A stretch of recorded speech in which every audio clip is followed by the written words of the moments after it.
604, Talk 107.3 FM, WBRP, mornings with Brian Haldane off and running. Brian here with you, John LaBeouf producing, starting you off at 49 degrees in downtown Baton Rouge. You ready for a rip-roaring Wednesday show? We got attorney Franz Borghardt in for Legally Served. Yeah, we'll be talking about the Southern University hazing case. We've got Metro Councilwoman Jenn Racca in the 7 o'clock hour. Yes, we're talking about the newly unveiled Thrive Baton Rouge plan. We have got Jay Cicero, who headed up the committee for the Super Bowl, going to be on the 8 o'clock hour to kind of talk about what New Orleans does next, really. We'll recap everything that's been in the year thus far down in New Orleans, but we'll also look forward right there.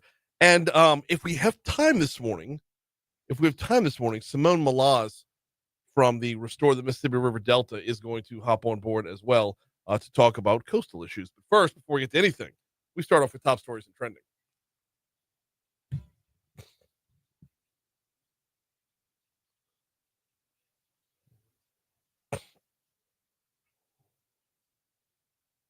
Number 5. A federal judge on Tuesday blocked the scheduled execution of a death row inmate who was set to die by nitrogen hypoxia at the Louisiana State Penitentiary in Angola next week. After conducting a day-long hearing in U.S. District Court in Baton Rouge last Friday, Judge Shelley Dick on Tuesday granted Jesse Hoffman's request for an injunction and said a trial should be held on his claims that death by asphyxiation could be a cruel or unusual punishment barred under the U.S. Constitution. Number 4. Southern University broke ground Tuesday morning on a new state-of-the-art STEM facility. The 3-story building will enhance science, technology, engineering, and mathematics education at the university and be a hub for collaboration with industrial partners. It's going to replace the William Henry James Hall. It's expected to be completed by spring of 2027. I was up there last weekend, and they said ground broke Tuesday, but no, it was already fenced off and in the works, ready to roll. I guess officially ground was broken. It's going to be impressive. Number 3. Ahead of its reopening, the Belle of Baton Rouge Hotel has rebranded as Bally's Baton Rouge. The name change comes after the Bally's Corporation merged with the hotel's parent company, Queen Casino and Entertainment Incorporated. New signage is being installed to reflect the name change ahead of the hotel's March 31st reopening. The 10-story property was fully renovated, features 242 rooms. I believe we're going over there to get a sneak peek in the next week or so. Number 2. A third Omega Psi Phi fraternity member and Dean of Pledges, Isaiah Smith, was arrested for his alleged involvement in the hazing death of Southern University student Caleb Wilson. We're going to talk about that with Franz coming up in 20 minutes. Or, did you see that good-looking defense attorney representing him yesterday? Clean-shaved, standing right outside the courthouse. You do have a tight shave on the dome this morning. Both face and goatee's gone. Look, if I were any more of a media slut, I don't. Why do you have to start with the language? Media. Why is whore better than slut? I don't know. Okay, let's just move on. There's children listening. But point is, yeah, a lot of stuff happened on that case yesterday. Yeah, it did. Yeah, it did. All right. Number 1. Mayor President Sid Edwards and the parish library system announced Tuesday that they came to a compromise after weeks of concern over a portion of the library's budget possibly being reallocated to other sources. I believe it's $8 million and change going to be going to the library for a budget of $48.14 million per year.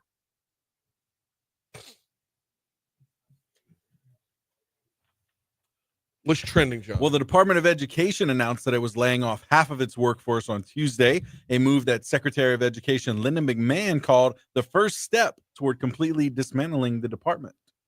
We're going to find out very quickly. They did less than we think they did. I understand the threat right now is that they'll lose all the nutrition programs. Yeah. And then come to find out that's not even their department. Yeah.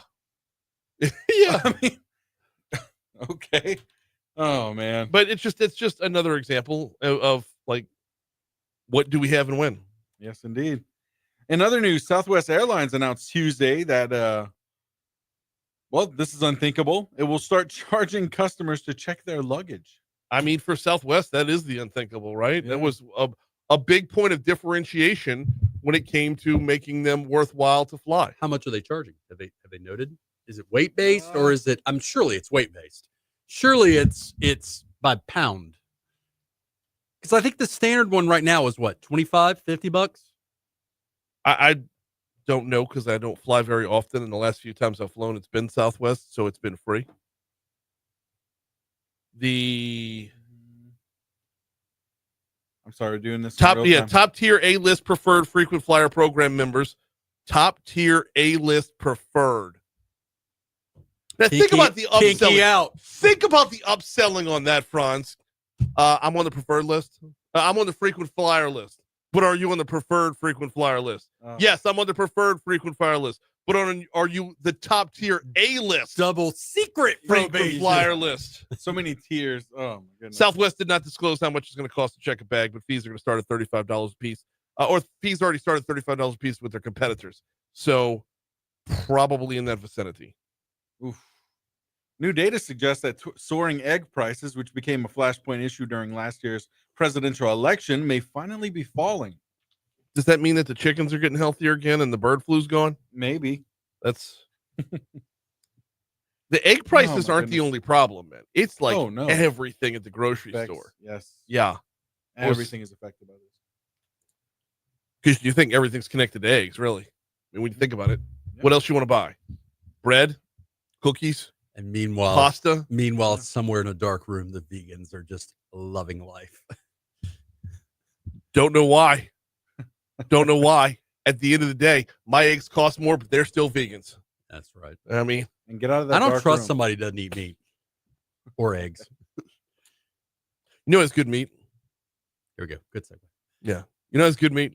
That'd be P.F. Chang's. Talk about the sesame beef. Had the sesame beef last week, and it was phenoms, and the service was top notch. It was A-list preferred service, to be sure. If you don't have your lunch plans yet, and it's 6:11 in the morning, who does? If you don't have your lunch plans yet, maybe think about P.F. Chang's for lunch today. They've got brand new menu items for the Lunar New Year. It's the year of the snake. Year of the snake this year. But they have brand new menu items for the Lunar New Year. I believe they're still doing you know what? Have you heard about the rewards program yet? I signed up for this last week. Makes you eligible for Chang's Cash. Get yourself 15% back with every eligible purchase. When you go into P.F. Chang's, just off Corporate Boulevard in Town Center, look for Giant Golden Horse. When you go into P.F. Chang's, they got the little cards right there at the front desk with the QR code on it. Really simple to sign up. I did last time I was in there, so I can start saving a little bit when I go in and also get myself a free dessert on my birthday. It's P.F. Chang's.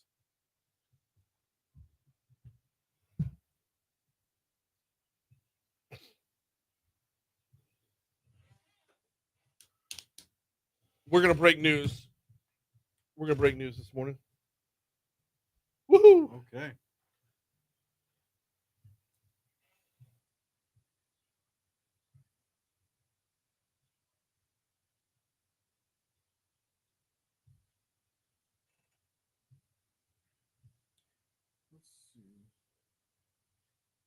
So this is both of y'all have seen a face in the Adoration Chapel?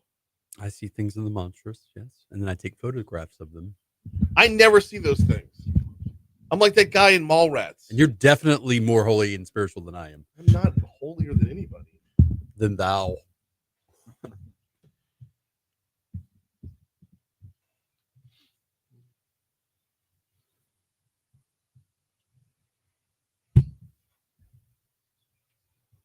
Yes. Oh.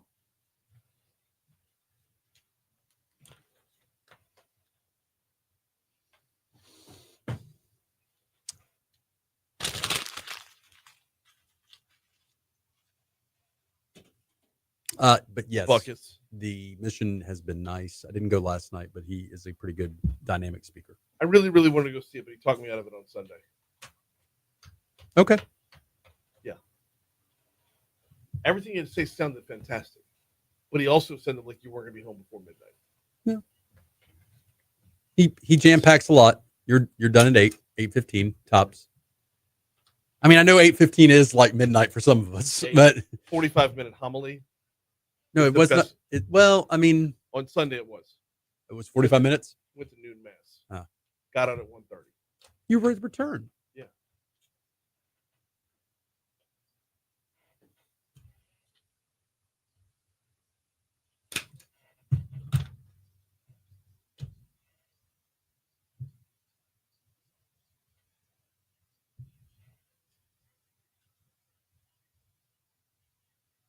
Golly.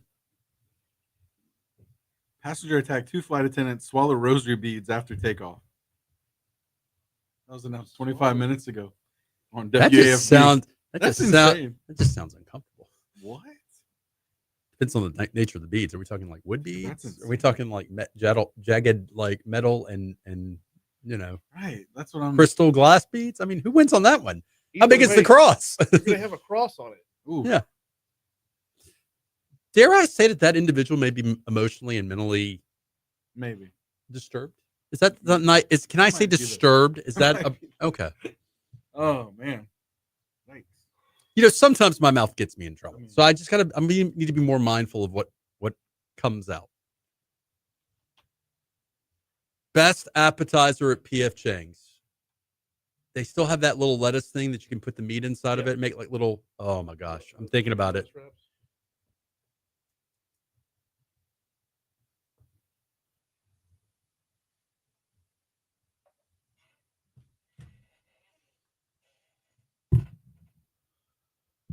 6:15, Talk 107.3 FM, WBRP. Mornings with Brian Haldane, rolling right along. Time for sports. Sports brought to you by the new Matherns at Kenilworth, opening Friday. Soft opening, y'all. Don't expect a whole lot. They're still going to be moving, and it'll still be moving day. But Matherns at Kenilworth going to be opening, or I should say reopening on Friday, because that's the OG location. That was their first spot in Baton Rouge. So if you're in the Highland Kenilworth area, if you live in the Kenilworth subdivision or Magnolia Woods or attend St. Jude, and you got your favorite grocer's coming back home, back to where they started. All right, coming up tonight on Eagle 98.1, 6 p.m. tip-off time, airtime for 5:30. LSU will be the visiting team versus Mississippi State. Talking men's basketball here and the SEC basketball tournament. It is a gauntlet for LSU. I mean, every day that they win, they're going to have to face a harder opponent the next day. And basically Wednesday, Thursday, Friday, Saturday, have to win 5 games if they want to advance to the NCAA tournament. There is at 14-17 overall and 3-15 in conference play. The only way they're going anywhere is by winning the whole deadgum thing. So if they could pull a major league, then we'll see. But it starts off tonight versus Mississippi State.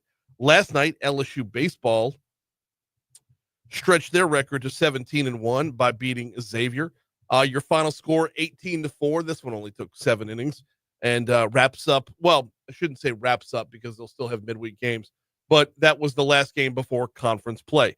LSU will host Missouri in a 3-game set this weekend, starting Friday evening at 6:30 p.m. Also on our sister station, Eagle 98.1, pending basketball results, that is. But they've got Missouri this weekend, and if you're starting SEC play, Missouri's the way to do it because they are probably the worst team in the conference right now to start things off, and kind of a ramp-up, if you will, for LSU baseball moving into conference play. Meanwhile, softball is now 24-1 on the season as they're getting ready for conference play this weekend as well. Beth Torina's team last night beat UL Lafayette by a final score of 14-0. That one only took 5 innings before the run rule kicked in.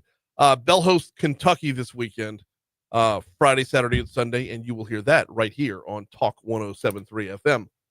That wraps it up for LSU sports. Now let's move over to the New Orleans Saints, who made the announcement official. Got that 3-year contract done for defensive end Chase Young. Young signing with New Orleans last offseason. He played in all 17 games, really ramped it up on the back end of the season, picking up 5.5 sacks, 21 quarterback hits on the year. His first 4 seasons were in Washington. Luke Johnson with The Advocate, talked with our news partners at Louisiana Radio Network, believes this was a wise decision to bring Young back on a long-term deal. You'll get 3 more years of a guy who is just 25 years old. And even if he never turns into the player that maybe a lot of us thought he'd be after he won the Rookie of the Year back in 2020, I think he's still a very good young player who still has some untapped potential there. So there's a little bit of movement on the defensive line with Chase Young, some more movement, bringing back LSU, former LSU Tiger, Devon Godshaw. He was traded to New Orleans from the Patriots for a 7th-round pick in 2026. Johnson sounds off on this one, saying that the Saints need a nose tackle to play in defensive coordinator Brandon Staley's 3-4 scheme. When you can trade a low round draft pick for a guy who's not going to cost a bunch against your salary cap. I think his cap hit this year is $5 million, who fills a position you don't have on your team right now. Somebody who's done it at a very high level in the past. I think that to me is a win. Saints also bring in former Dutchtown High School star and two-time Super Bowl champion Justin Reed. Oh, and they revamped Tyrann Mathieu's contract as well. It's 6:20. Here's the Fox Business Report.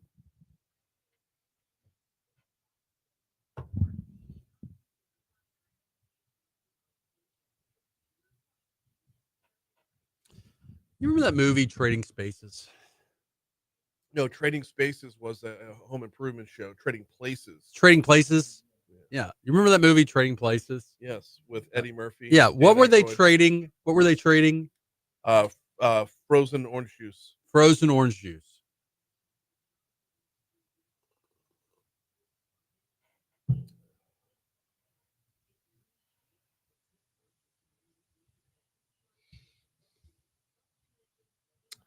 And good morning, Christy. Welcome in, sweetheart. I assume she's in.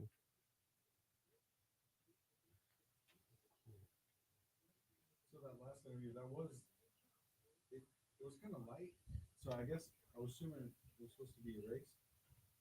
Julia Letlow. Oh, yeah, that was erased. Okay, it came back through on the copy? Yeah. Yeah, sorry. So it's- Julia Letlow, 7:15 tomorrow. Okay. But that other Simone, that's pre-recorded, right? Yeah, that's going to be 7:35 all the way to the end of the hour. You saw I broke it up into two pieces because it was a 17-minute interview for a 13-minute segment. Just speed up the speed of the Yeah.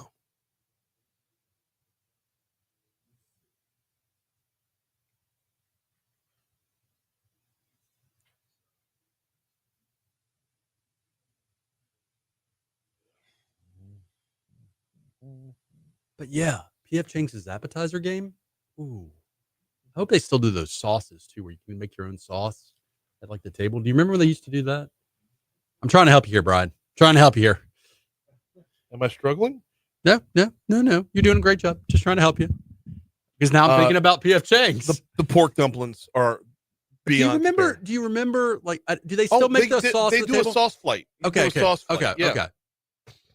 That used to be a big thing when they first opened up. They would come to the table. They would ask you some questions about your preference, your taste preferences, and then they would make you a sauce at the table.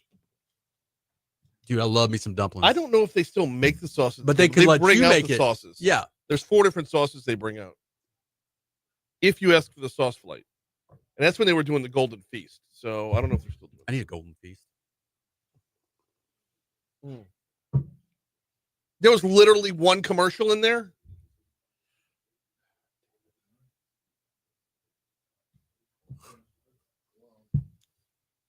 All right, let's head back to the Shawbills Tire Traffic Center, get a look at what we got cooking this morning.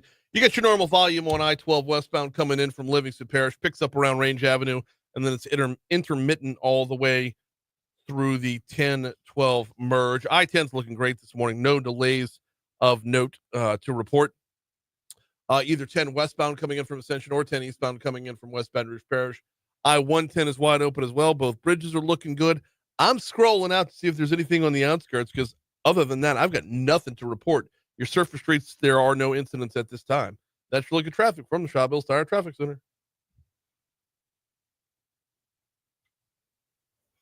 Yeah, that was quick.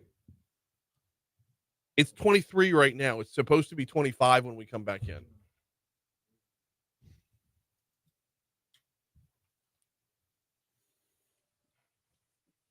It is 6:23 at Talk 107.3 FM, WBRP. Mornings with Brian Haldane rolling right along. Before we dive into Legally Served, got to remind you about the folks over at Vex European. You can check them out online at vexeuropean.com. VEX, that's V as in Vinny. If you drive a European vehicle, you know what I'm talking about here. If you drive an Audi, if you drive a BMW, a Mercedes, a Land Rover, Jaguar is in that mix as well. And along with a handful of others, Vex European is your go-to here to make sure you're taken care of with an expert level technician who specializes in your make of vehicle. Hit up vexeuropean.com. Learn a little bit more about who they are, what they do. Vinny and his team have been at this for 10 years now, celebrating their 10th anniversary. And look, I trust them. I use them. They keep my 17-year-old car running smoothly, and they can help you out as well if you are driving a European vehicle. You'll find them on Benefit Drive in the back part of Industrialplex. It's Vex European. Time for Legally Served.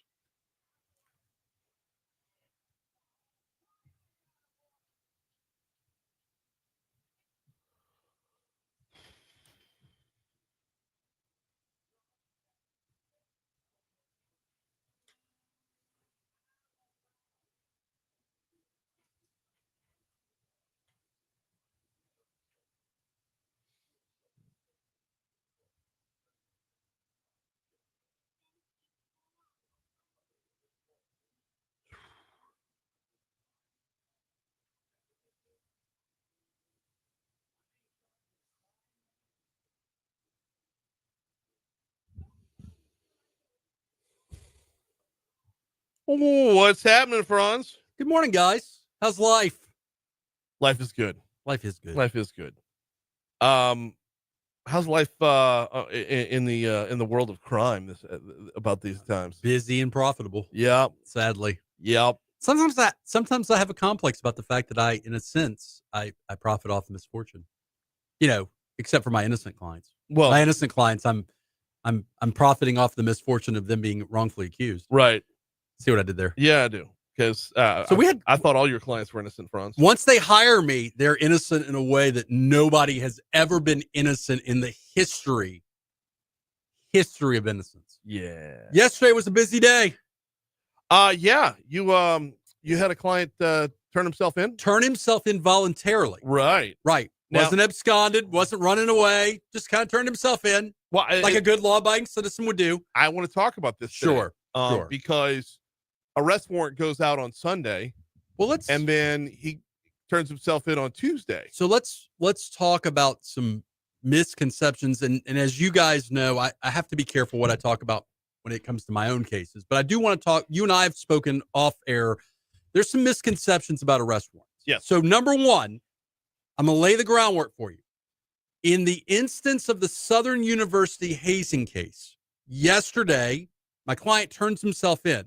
The arrest warrant was not filed with the clerk until significantly later. And in fact, someone leaked the arrest warrant to the media to where the media had the arrest warrant before the court did. That's the groundwork. That's the framework of what we're dealing with. Okay. Okay. I know this because in real time, I'm with the court saying, hey, have they posted the arrest warrant? The court secretary, the judicial administrator, that's what we call the secretary, is looking up and she goes, yeah, it's not in the system. It's not in the system. Two different reporters, one from WAFB, one from WBRZ, send me the arrest warrant. They had it before the judge did. Yeah. Okay. That's number one. Number two is there's a common misconception. There's a common misconception that just because there's an arrest warrant out, that the person that the arrest warrant is referencing knows about the arrest warrant. That's a big part of what I want to talk about. Sure. Because so the police do not call the person generally. Why? Because they're worried about officer safety and they're worried about the suspect, the arrestee. We're going to call him the arrestee, who's just an arrestee. They're worried about the arrestee absconding, leaving, bolting, fleeing. Yes. And by the way, Running. not even my client. Laminate. By the way, if just because you have an arrest warrant and you're picked up in West Baton Rouge, if you think that that's fleeing, if fleeing to West Baton Rouge is fleeing, I don't know about that. Well, there's some other circumstances Right. around that where if you tell the cops you're going to be somewhere, Well, that's be there. different. That's different. So it is another thing. I'm laying some groundwork here. There's another thing. It is common in my profession that once I'm retained, once I find out that my client has an arrest warrant, I'm going to contact law enforcement and I'm going to say, hey, detective, can we coordinate turning my client in? Yeah. Which, by the way, we should want that. Why? Oh, I've got about 6 reasons why we should want that. That's a good thing. I got it, but first and foremost, we're 150 cops short right now in Baton Rouge. Yeah. I don't need an overwhelming police presence for a takedown. I like libraries and I like police officers. Let's all win here. Yes. So let's make sure we're maximizing our resources. If the arrestee, if the suspect is coming to the police station, you don't have to have added resources covering this case. Correct. Number 2, when things go sideways, why do they go sideways? more often than not, I got scared. There is no getting scared. You're Right. prepared. You're prepared to walk in of your own volition. My client Isaiah was scheduled to turn himself in to the VCU, the Violence Crimes Unit, at police headquarters. Yep. On Independence between 10:30 and 11:30. He turned himself in at 10:25. As agreed upon. Mhm. What's also interesting, and I'm just throwing this out there, I had 2 reporters 5 seconds after I had turned him in contact me.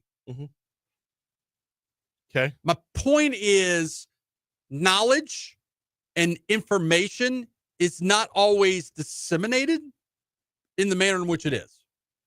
BRPD tipping off the media before the court sometimes creates issues. That said, I know we have to hit a break. We got news, traffic, weather. I want to pick up there because I think you've got an issue that I don't particularly agree with. We'll talk about that next. Oh, I have lots of issues you don't agree with. What? I have lots of issues. Well, the arrest warrant, here's the thing. The arrest warrant being in the hands of the media before the court bothers me. Because why does the media get in it the before hands of the court or filed in the court? Both. It's Both. BRPD's fault that the court is not. Hold on. It's an electronic filing. All the detective has to do is upload it into it. Like, have you ever uploaded something? Like point, click, drag, uploaded. Why does the media get it before the court does? The arrest warrant, by the way, has been signed by a judge, okay? And has been executed by a judge. I'm just giving you food for thought. It all goes into the calculus of when does your client find out? When does your client find out that there's actually We haven't even gotten to that part yet. Right. But I want to go back to that part. But this is a high profile case. The media is going to need to know about it. Sure. Okay. If you don't, you can't make the money you do if you don't have high profile cases. Listen, I am not. You can't charge the rates you charge. I can say this on Facebook. I'm not bitching. I got the arrest warrant because the media got it. I got the arrest warrant quickly because the media got it. And the media, I have a symbiotic relationship with the media, right? Yeah. Because they give me information. I will sometimes I occasionally like to get in front of cameras. Like the only person that likes to get in front of cameras more than me, Ronald Haley. In fact, when I was in front of the court, I can say that Ronald Haley, when I saw him yesterday out in front of the courthouse and I was doing the media paparazzi thing, I go, Ronnie, did you smell the cameras? Is that he laughed, we laughed together. Love me some Ronnie Haley. Point is, I have no problem with the media getting information. I have a problem with the media getting information before the court. The court should get the information first. And we're just talking about, by the way, we're just talking about an arrest warrant. We're not talking about like everything else. Hang on, I'm sharing the post real quick.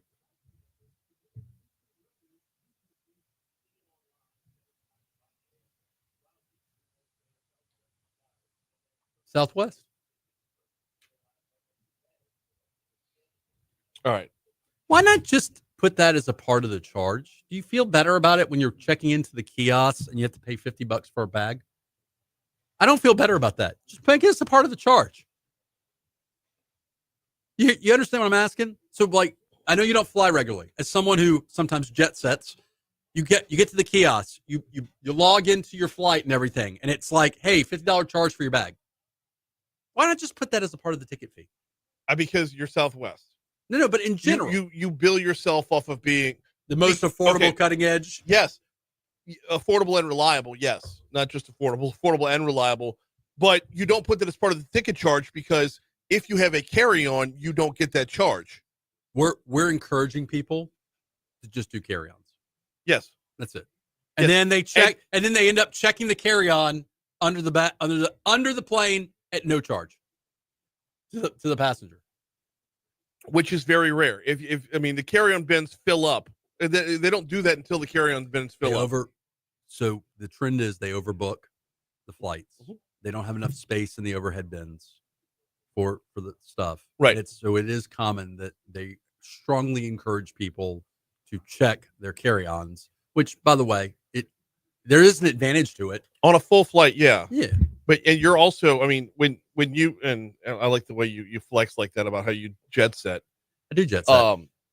You're talking about international travel, and correct. But those international travel flights also have components that are Right. If I'm flying to Washington D.C. at 7:00 this morning from BTR, and I'm Direct flying flight, baby. direct flight to Reagan, which God, I wish it would get out of the news. And then fly back this evening, I don't need a bag that has to be checked. No, If I'm carry-on. flying, You may not even need a carry-on. if I'm flying to Dallas on a flight that leaves out of BTR 1 minute from right now, and I'm flying back this evening, I don't need so why would your abundant amount of luggage need to be part of my bill? I go light. I travel light. I don't have a lot of baggage. I have a lot of baggage. You have a lot of Does BTR still have a direct flight to DC?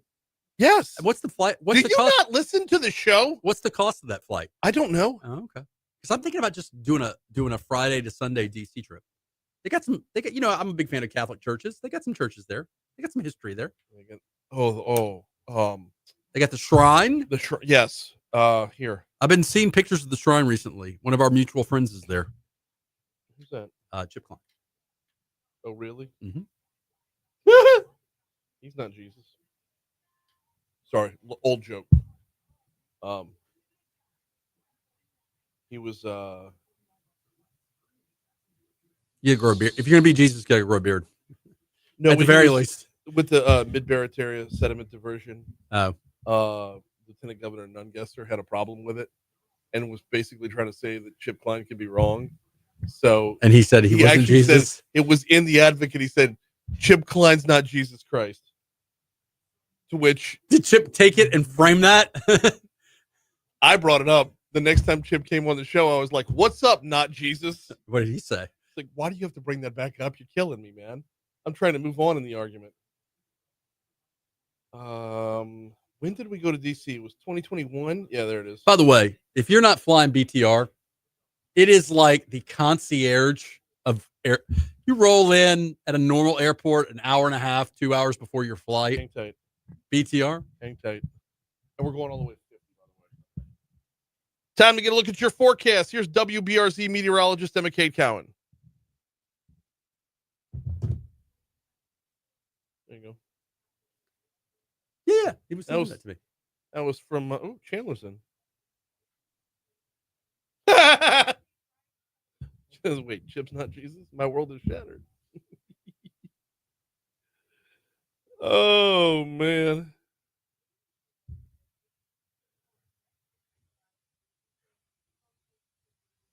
Apparently, at some point, it's to be scored. Because that's a touchdown, Jesus, right there. It's a very beautiful church. I've never been. The catacombs. Roll into BTR 5 minutes before your flight. Is this a stupid instrumental version? Come on, man. I don't want her to be singing over you.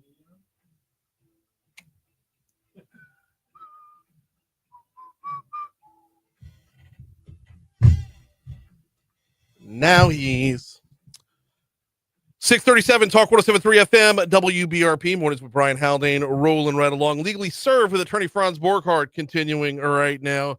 All right, Franz, as we were heading into break, you were having a problem with the media being alerted to a high-profile case. No, frame it right. 100%. I have a problem with the media knowing before the court does. Okay. In a document that needs to be filed with the court. Why is law enforcement giving it to the media before the court? Why not give it simultaneously? Yeah, I don't know. I have no problem with simultaneously. Because there is no system. There is no system that files both at the same time. There's a text message that you send to Chris Nakamoto. There's a text message you send to our girl, or Kieran. My point is get it to the court. That is, guys. I had a client that I found out on Sunday evening he has an arrest warrant in real time. Yeah, I found out by talking to the detective. I asked the detective, do I have permission to circle back and call you tomorrow morning after I discuss with my client a good time to turn himself in that works for you and him? Sure, no problem. That's fine. And I told the detective, I'm thinking early in the week, Monday or Tuesday. No problem. That would work great. Monday morning, I talked to my client. I talked to the detective and said, hey, based on some life circumstances, school and whatnot, he'd like to turn himself in within a certain time frame on Tuesday. How do you feel about that? The detective, law enforcement says that works for me. Yeah. And then I'm asked, why did it take so long to turn your client in? Whoa, stop. You were asked that by whom? Media. Yeah. When you say you talked to the detective to determine when to turn him in, you didn't talk to the media to determine when to turn the client in. My point is, that is actually pretty quick. Okay. Yeah. I mean, and keep in mind, why does it take so long? Let's answer that question. You have an arrest warrant. You're by yourself. You don't have counsel, and you want to hire an attorney to go with you. That, by the way, you don't wave a wand and that happens. You call lawyers. You try to meet with lawyers. You try to meet with as many as you can within a small time frame to decide who you want being on your side fighting for you, Franz Borghardt. You hire them. Right. Okay. Meanwhile, you're also getting some ducks in line because you're going to try to make bond so that you don't spend weeks in jail, but instead you make bond. So you're finding a bondsman. Yeah. You're moving some assets around. Okay. Because look, at the end of the day, maybe you're a baller, but if you have to cough up $6-10 grand to bond your kid out, that may take some transfers. Yeah. My point is our expectation of why did it take so long? It's not always a fair and accurate one. And by the way, again, we're making assumptions that the individual, the target of the arrest warrant, knows. All right, now you're finally back to the part where the audience can get caught up with whatever path you're way down, and nobody knows where you're at right now. I know. I ramble sometimes. When an arrest warrant is issued, how does the suspect find out? Generally, one of a couple of different ways. The media will report it. Okay. No, not everything is a hazing case that's going to grab all the national headlines. But a lot of times, but on a high-profile one like this, yeah, on a high profile. Okay. Not everything is high profile though. So they don't. On a non-high profile, Thank you. It just floats out there. Mm-hmm. Now, sometimes law enforcement on a non-violent, like, hey, you're accused of felony theft, white-collar felony theft, non-high profile. Sometimes law enforcement will contact the suspect target and say, hey, I just want you to know we have an arrest warrant for you. What makes that determination to make the phone call? Officer to officer. Just discretion? Just complete discretion. It's their call. Okay. Yeah. I mean, I can't tell you there's a rhyme and reason. Now, sometimes what will happen is someone is being investigated. Law enforcement will contact them. Let's not mince words. The target knows why the officer is contacting them. Mm-hmm. Doesn't talk to the detective directly, wants to hire an attorney to be the go-between because they have a constitutional right to remain silent. Yep. Right? So then I get in the mix. I immediately contact the detective, law enforcement officer. Hey, I represent Brian. Notice that you called him. What's going on? Now, the officer's not obligated to tell me diddly squat. Right. But again, what we're trying to encourage is I represent this joker, Brian. You have an arrest warrant. Let's make it to where I can serve him up on a platter, which, by the way, does benefit Brian. Yes. It benefits Brian's safety. It encourages a quicker setting of bond, which I know it doesn't mean a hill of beans to anybody except Brian. Mm-hmm. Well, that's a separate part of this too. Well, but it's a part of it. I understand that, but and from Sunday to Tuesday is not unreasonable. Okay. So I try as an industry practice. I do want to tell you this. As an industry practice, you don't want to turn somebody in on a Friday. Okay, why? Because they can slip through the cracks and they end up spending double the time in jail before getting a bond set. Yeah. That's just a reality. Okay. That's an industry standard. From Sunday to Tuesday, right, is not an unreasonable amount of time. We can agree on that. But there is a question of what are we prioritizing ahead of justice? What are we prioritizing ahead of the justice system? So I would say the alignment of getting an attorney should be a priority over justice. Because it's your butt in the sling. Yeah. Let's be fair. It's your butt in the sling. You are either being accused of something you did do, or you're being accused of something you didn't do, or there may be something you're accused of doing and you're kind of in the middle, right? When you get an attorney, why is that important that you get an attorney before you're arrested? Aside from the bond, I get the bond thing. Exercising the constitutional right to remain silent. Yes. To give you advice on whether or not you should or shouldn't talk to law enforcement. you have the right to remain silent with or without an attorney. Did you go to law school? You know that. You're an educated man. Not everybody I knows that. didn't go to law school. Not everybody knows that. Not everybody intuitively knows. I'm telling you guys. Well, by the way, you also have a constitutional right to an attorney at all stages of the process. Yes. So let's even put the right to remain silent. Let's say you're like, hey, I didn't do anything, but I just want an attorney because I have this constitutional right to one. Yeah. Now, the question becomes how much is reasonable to get the attorney? How much time is reasonable to get the attorney? That's what I'm asking. And your client already had you and then still had 2 days beyond that. So there is, let's just all be intellectually honest with each other. You have to meet with the attorney, which again, it's like meeting with anybody. You have to schedule a time to come in. You meet with the attorney. You deserve, because look, a high profile case ain't cheap. A high profile homicide case ain't cheap. You have to have an opportunity to actually hire said attorney and to think about whether or not you want to hire. You may want to meet with more than one attorney. You're missing my point. I am not necessarily missing it, but I'm dancing around it. Keep going. Well, my point is, you have your attorney. You've scheduled your meeting. You've served up coffee. You've done everything to have that meeting with the attorney. Right. From there until you turn yourself in, there was still 2 days there.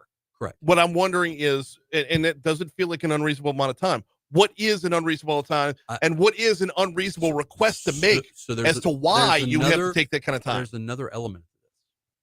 Sometimes the detectives and law enforcement, sometimes they're not working on the next day that you would turn yourself in. Like, let's say I called detective and he's like, I'm not working today. So when would you like me to turn him in? Can you turn him in tomorrow?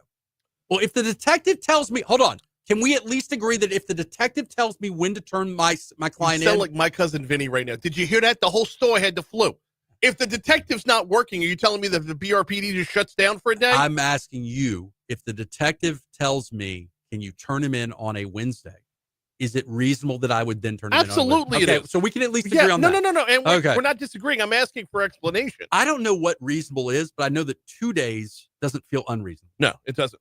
Okay. Now, when you look at 2 days not being unreasonable versus the day prior to your client turning himself in, another suspect had to go get snatched up in West Baton Rouge. If you look, if you make an appointment to turn somebody in and that person does not turn himself in, have at it. Right. That's ultimately where I'm going with this. Unless you got into a car accident and you're like paraplegic, have at it.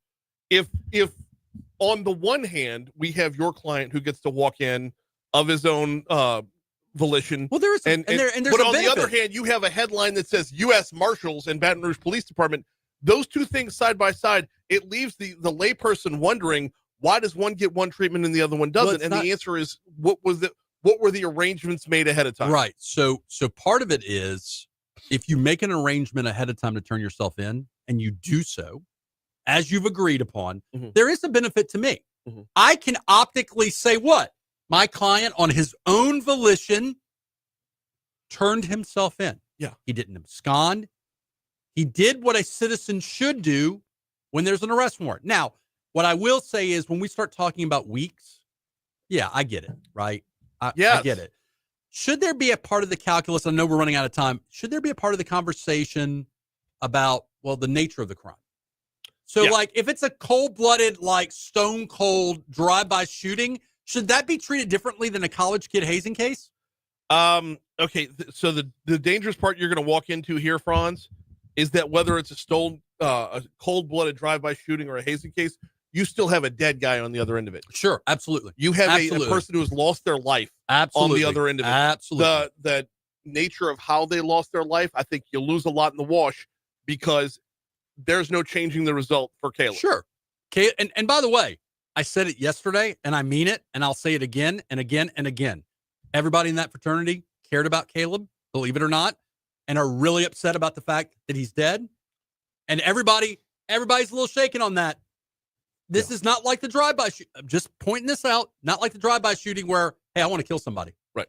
I understand. So this is my point, if I have a point, is I think we do need to bring down the expectations of how quickly, like, this expectation of you find out and then 5 minutes later you're turning yourself in. Well, that works out great in theory, in theory.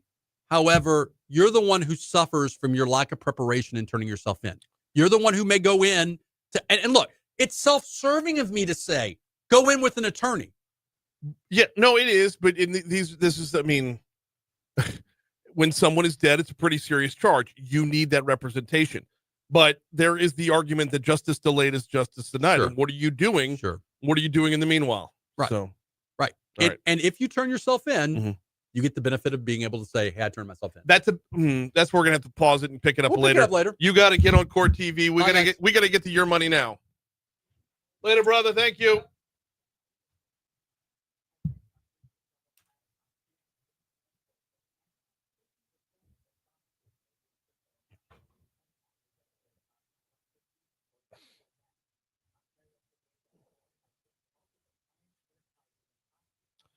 Oh, Keith, I'm just now seeing some of the comments here. We had way too much for me to even dig in on the comments with further questions. We're going to pick all this back up next week for sure. Keith says, hazing case, someone died. Yeah, I made that point. I did make that point. I think you were probably typing that at the same time I was saying it. Eric says they shut down for snow. So did the crime, for what it's worth. Did they talk to your client before an arrest warrant was issued? Did he know he was being investigated? I would have to assume that if you're on the scene when the death happens, you kind of should know right then you're being investigated. Whether you are being investigated or not, if you're there, if you're in that warehouse where dude dies because of a hazing incident, a hazing killing, if you're on the scene for that, then yeah, start getting your ducks in a row right then.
Why is that so much?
I just want the damn flight. Okay.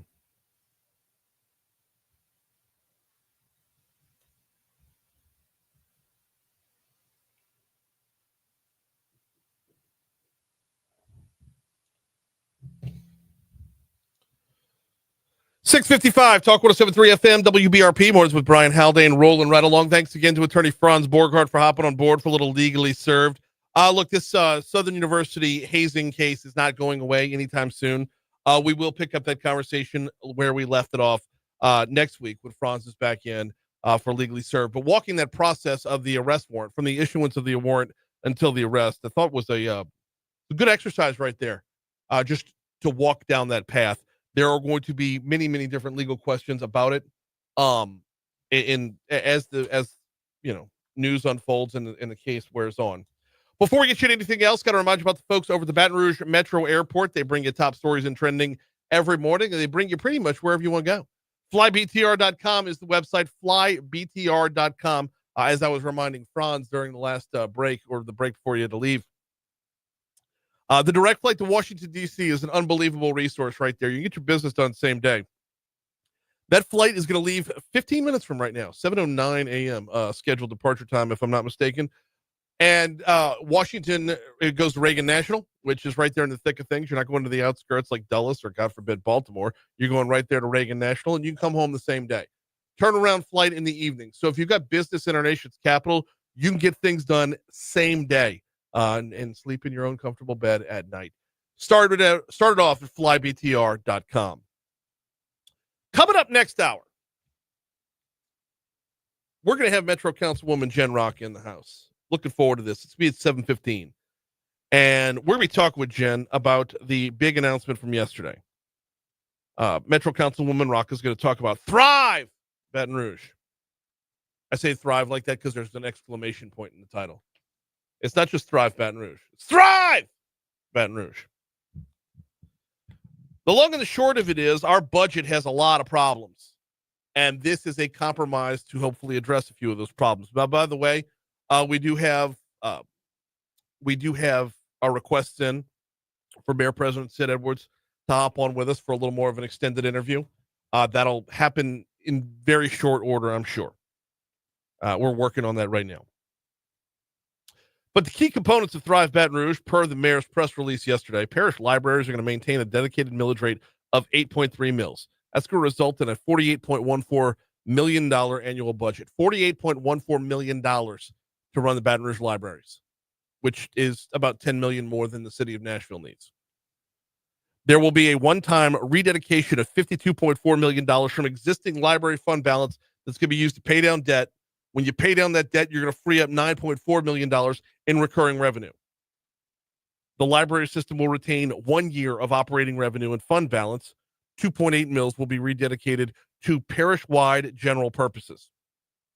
Now, I think we might see in the very near future that some folks out in St. George are going to have a problem with that, because what determines what dollars are spent on parish-wide general purposes versus city purposes? If you got money in one pocket, what's stopping you from moving it to another? It falls within your same budget. So we're going to have to walk through the weeds of that a little bit, because a big part of the problems that we're in right now are because over the course of the last two generations, we in Baton Rouge have come to rely on St. George's money to pay for all our stuff. That's why the police department is facing a $9 million hit. By the way, the library is not the only player involved in this. You got mosquito abatement and rodent control. You got Council on Aging is mixed in on this. And the parish general alimony millage will be renewed at 4 mils, which should secure or stabilize some general fund revenue. Is this going to solve all of our problems budgetarily? Will this fix everything? We're going to talk with Metro Councilwoman Jenn Racca at 7:15. Also next hour, we got Simone Malaz scheduled. Full disclosure, it's a pre-recorded interview. So if Jen and I get rolling and we run out of time, we might have to bump Simone. But that's all coming up next hour. Right now, here's news.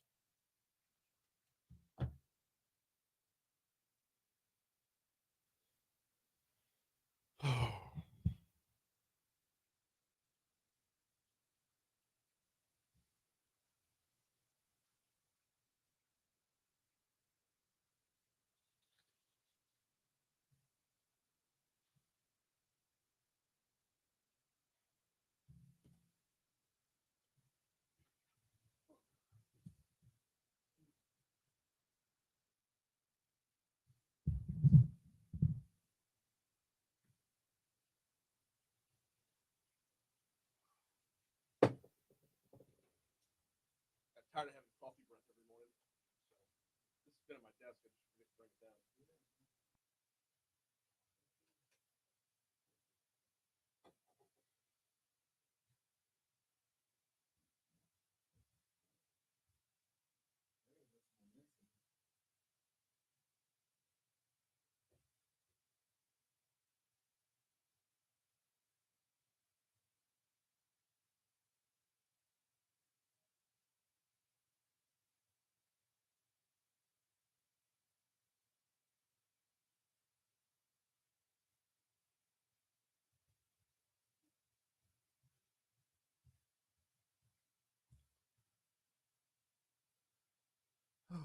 Holy hell.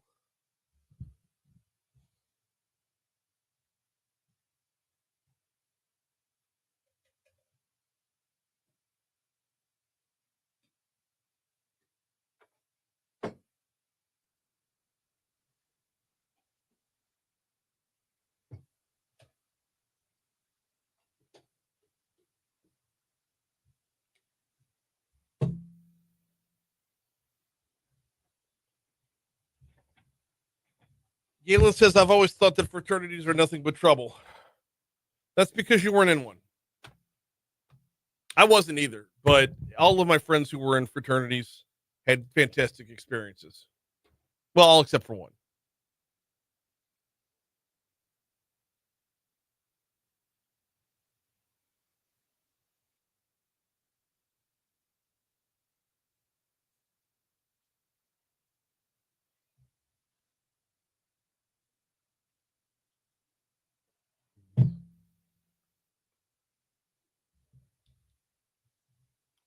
Would a BRPD and sheriff's office merger solve the public safety budget problems?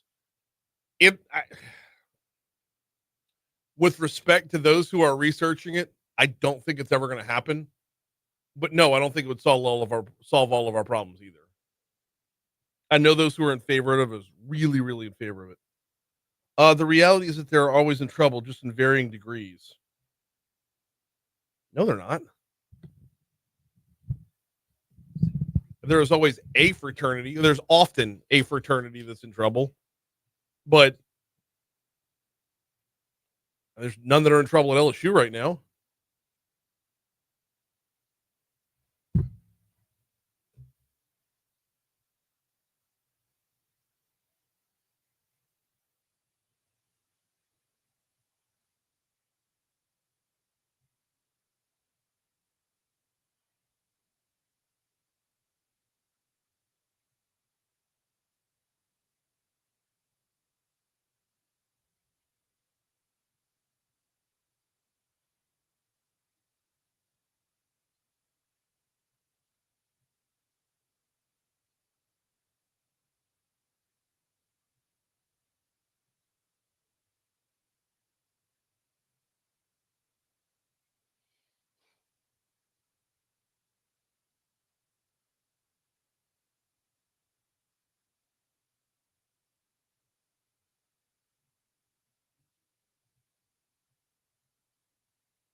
.705 Talk 107.3 FM WBRP. Mornings with Brian Haldane rolling right along. Brian here with you. John LaBeouf producing. We are starting off your second hour of the show at Spinning Wheel is where I'm starting it off at. 50 degrees in downtown Baton Rouge. Sorry, the internet went a little slow right there. 50 degrees in downtown Baton Rouge. Busy hour this hour. We got Metro Councilwoman Jenn Racca coming up in our next segment. We will be speaking with her about the big announcement from yesterday with Thrive Baton Rouge being announced. Right now, though, we start off the hour with top stories and trending.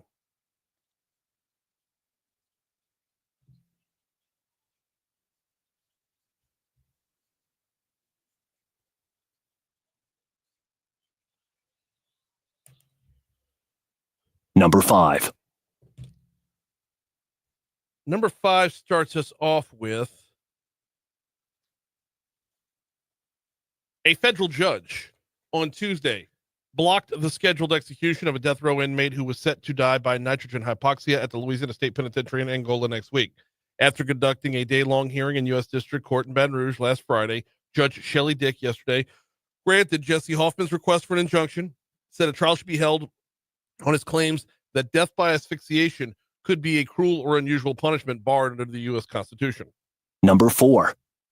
Southern University broke ground yesterday morning on a new state-of-the-art STEM facility. The 3-story building is going to enhance, of course, as STEM stands for, science, technology, engineering, and mathematics education at the university and be a hub for collaboration with industrial partners. The new STEM complex will replace William Henry James Hall. It's expected to be completed by spring of 2027. Number 3. Ahead of its reopening, the Belle of Baton Rouge Hotel has been rebranded as Bally's Baton Rouge. The name change comes after the Bally's Corporation merged with the hotel's parent company, the Queen Casino and Entertainment Incorporated. New signage is being installed to reflect the name change ahead of the hotel's March 31st reopening. The 10-story property was fully renovated. It features 242 rooms.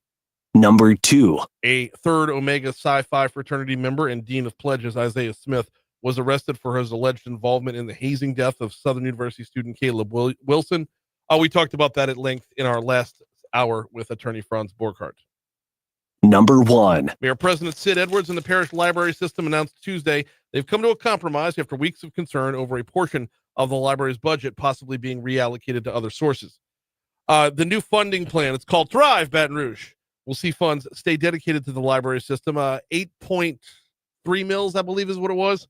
And that's going to give them an annual budget of $48.14 million.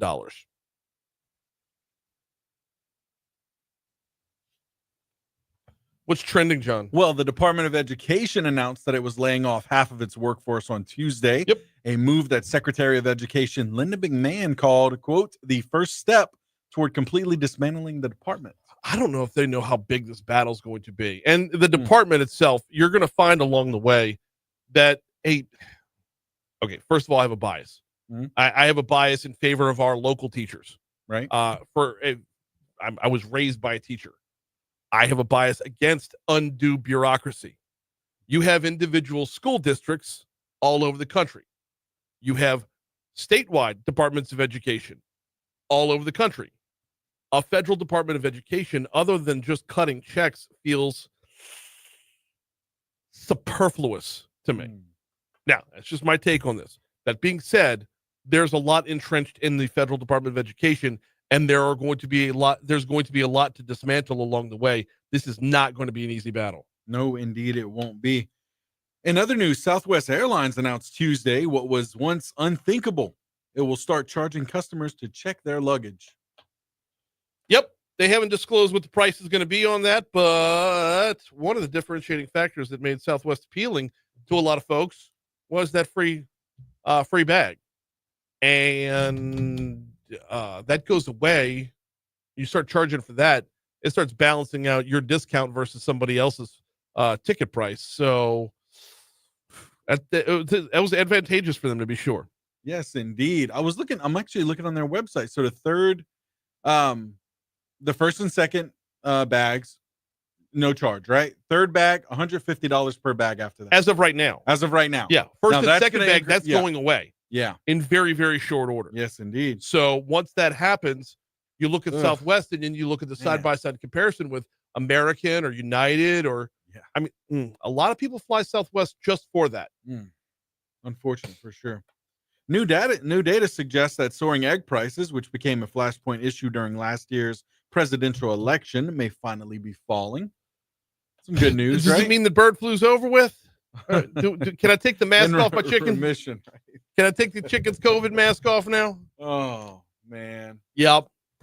710 Talk 107.3 FM WBRP. We are due up for a quick break. When we come back from that break, we're actually running a minute or so early. When we come back from that break, Metro Councilwoman Jenn Racca is waiting patiently at the door right now. So let me go let her in.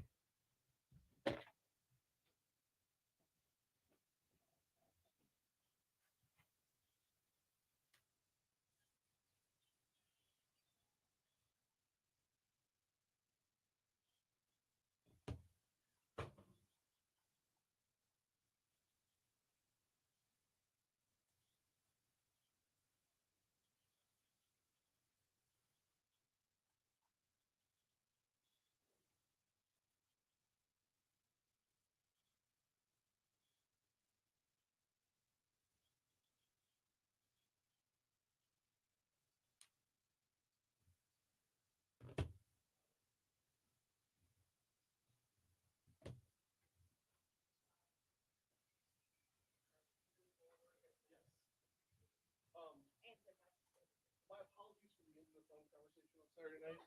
We were pulling up to.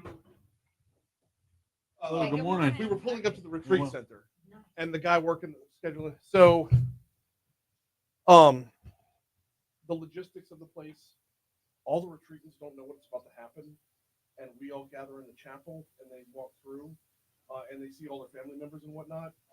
So, there's a lot of logistics that go into it, and the guy directing the parking. It's a ministry we're very active in. Christy and I are very active in at Mercy. It's called Acts. And our mayor pro tem is an Acts brother as well.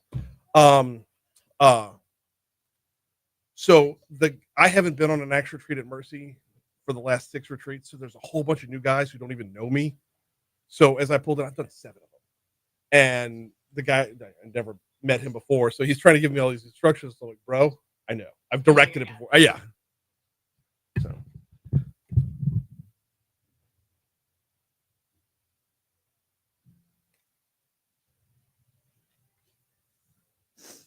That was less than 3 minutes. Something's wrong in the log. Yeah.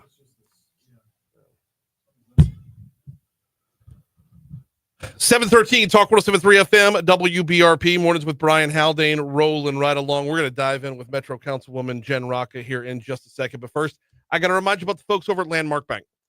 You're going to find Landmark Bank in the surrounding areas around Baton Rouge. You're going to find them in Brewley. The new location is in Brewley. You're going to find them in Denham. You're going to find them in Greensburg. You're going to find them in Zachary. And that's by design. It was over 100 years ago that Landmark Bank got started. And they've been doing business on a very personal level. They are a local bank. They are a community bank. You don't just want a bank. You want a banker. With Landmark Bank, you get all the benefits that you would have with any bank out there, whether you're talking about for your personal banking or for your business banking needs. We're talking on the account side, on the lending side, they've got you covered on both. But more importantly, when you walk through that front door, the person you're shaking hands with is the person you're doing business with. Check them out online at landmarkbankla.com, landmarkbankla.com. Find the location nearest you, and then don't just get yourself a bank. Get yourself a banker with Landmark Bank. All right. Big announcement yesterday. Thrive Baton Rouge was announced. Here to talk about, there's an exclamation point. Here to talk about that is Metro Councilwoman Jenn Racca. How are you this morning? Great. Good morning. Let's get this around on you here. Sorry. Franz kind of threw that to the side when he left. So yeah. Just done. Yeah. He just pushed it out of the way, getting over to Court TV. He's got more important people to talk to. Gotcha. Yeah. All right. I want to start with, before we get to the basics of the plan. Okay. I want to peel back the curtain a little bit to talk about all the talks that went on leading up to this, because there was a lot of moving parts here. And I, just as a taxpayer, as a resident, as someone who has been dialed in on it, I'm really surprised we got here. If I could be completely honest, I'm surprised that we got to this point. So how did we get to this point? So I too am very, very surprised that we got here. You have several council members. Well, first let's start with you. You had me on your show. Mm-hmm. I told you what Councilman Dunn and I were doing early in October from budget times, but all the way to December prior to the new administration. And so we came on the radio show, we talked about it, and then after we started talking about it, it just took legs, and council members all started working on their own plans. They started having conversations with these agencies that we were talking to. So it really developed into what it is today. We had a bond attorney that was on call 24/7. I'm sure he's tired of us. He may be on a vacation right now. I don't know. But we had conversations with him, and he was really a key piece because he connected some of the plans that we had going. Cleve and I had 3 different ones that we're trying to vet out and see what is easiest for voter consumption. What can a voter say, "Hey, I can live with this. This is going to happen." Because look, we're only on the very first smallest step, and that's all coming together and having a plan. Ultimately, the people have to vote on the plan. Oh yeah. So, and that's where it's going to get extremely complicated because we have to make sure that everyone understands what that looks like in the fall. So, it was just it was a long, arduous process, but hey, we're here. I'm glad we got here. We took the best of all of the plans, put them together, and when I say best, it's for the agencies that were involved, the library, the council on aging, mosquito abatement, all those folks. They came with their budgets prepared to ask questions, to try to be helpful, to make sure that we could all move it together, collaborating together. So there's one united effort to help East Baton Rouge Parish as a whole. Is all the united effort going to be enough to cover everything? To cover for debt stabilization Yes. and employee compensation and all those things. Mhm. Yes, it is my understanding and appreciation. What it does, the most important piece that it does for the parish as a whole is it keeps offices from being cut. It keeps folks from losing their jobs, and it keeps services moving forward in the same manner that they are currently. Now, will the mayor decide during this administration to change offices around to do some house cleaning himself? Sure. But Yeah. what we're talking about here are the major cuts that must be imposed if this does not come through. Metro Councilwoman Jenn Racca is with us. We're talking about the new Thrive Baton Rouge plan. We'll get into some of the components of it in just a minute, but there was talk of beforehand of, if we couldn't find money somewhere else, we'd have to cut, what was it, 16% of jobs? At least 16%. Okay. Do those 16% stay now, or Yes. because to me it feels like we're fixing the immediate problem, but we are still a pretty bloated city parish government. Correct. And I said, the mayor may have some house cleaning of his own to do. Yeah. But what we're doing is eliminating the mandatory cuts from Gotcha. every department Gotcha. across the board, including our constitutional offices that continue to serve the entire parish. Mhm. So you have to remember those offices that, like we talked about before, you have the 19th JDC. Well, they still serve the entire parish. Yeah. But they initially were cut before the end of the year, and those cuts went into place. Wait, does this solve Hiller Moore's problem too, or No, is it he going to doesn't. he's going to still have his millage on the ballot? He still has his millage on the ballot, Okay. and it's desperately needed. But the problem it Yeah. does solve, and this is an important piece for folks to understand, there are no new millages that we're putting on the ballot.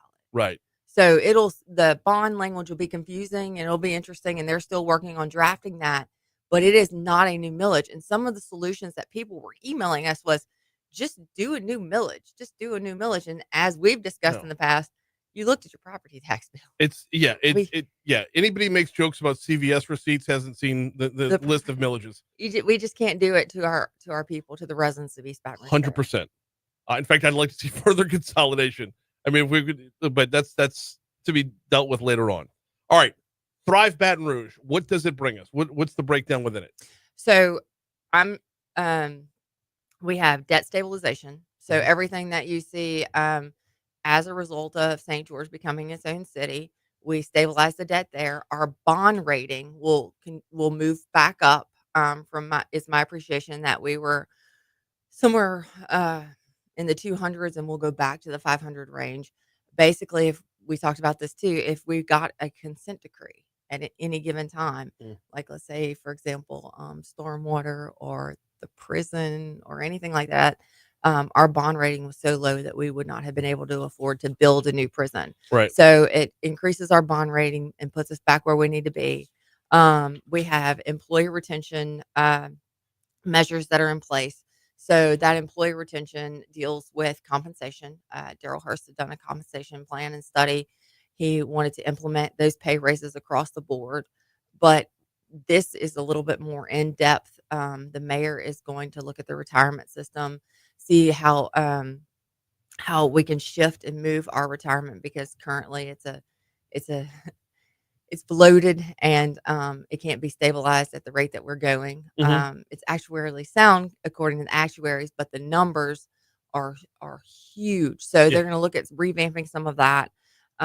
Public safety, obviously, money yeah. goes there, and then infrastructure improvements. And those numbers went over in the press release yesterday. I don't have them here in front of me, but the most important piece is that it's fluid, and it has to stay fluid in the sense that if there is something that arises that they haven't foreseen, that they can move those dollars around without putting any further burden on the public.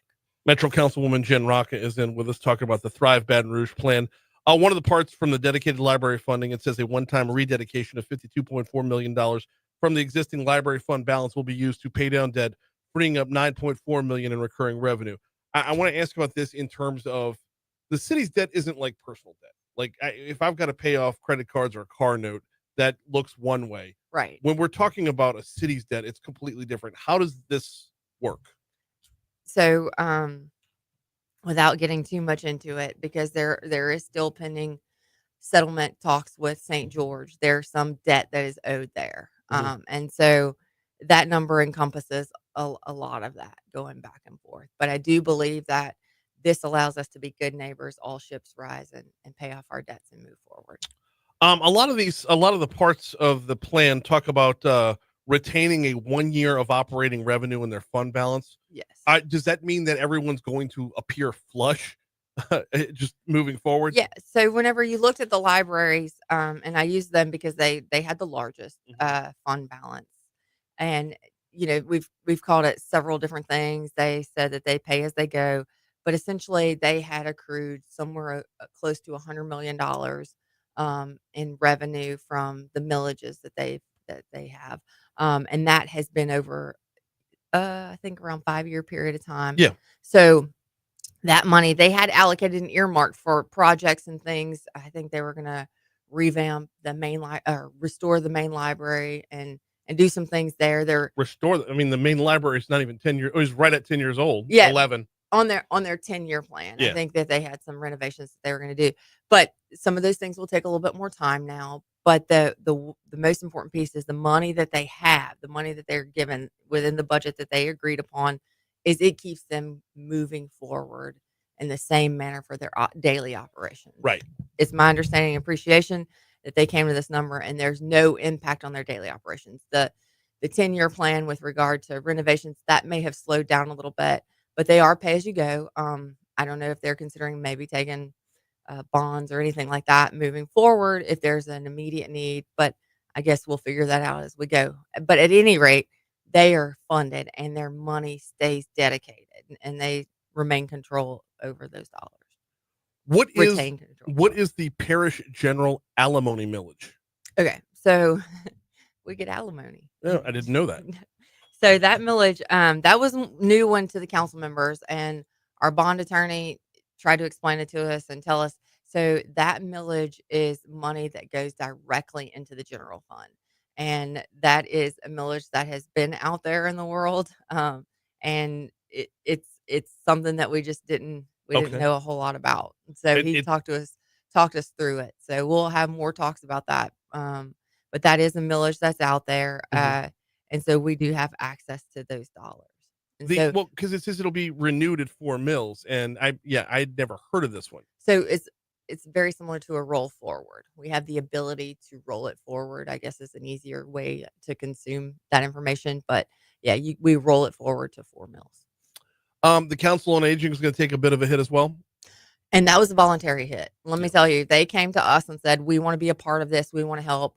We want to be good patrons and citizens, and just we're going to voluntarily give you 0.25. And they were one of the smaller budgets, so it doesn't sound like much, but it impacts their budget.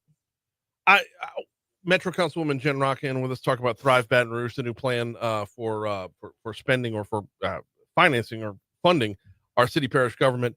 The seamlessness of this. Are we going to miss a beat at any point along the way to get this done? For example, is anything due before we get a chance to vote on it? Is anything going to come to a halt before we get the chance to go to the polls? No, we have an October date and a November date, and currently we are looking at the clocks and the calendars, trying to figure out which ballot it'll be on. But we have to get the items introduced through council. The council has to vote on it, and then it moves forward to the ballots, and we get it there. The biggest piece that we foresee being an issue is just getting the voters educated on it and ready to vote on it, and having them have an appreciation for how much this is needed. Well, and this is where we run into problems so often in Louisiana. It's a big move. There's a lot of moving parts to this. The previous plan that the Mayor Edwards had, it would have taken undedicating library funds and then rededicating them back somewhere else, which would be 2 votes of the people. This would be 1. How tough is it? Can we get all this done in one fell swoop? Meaning one ballot item? Yeah. No.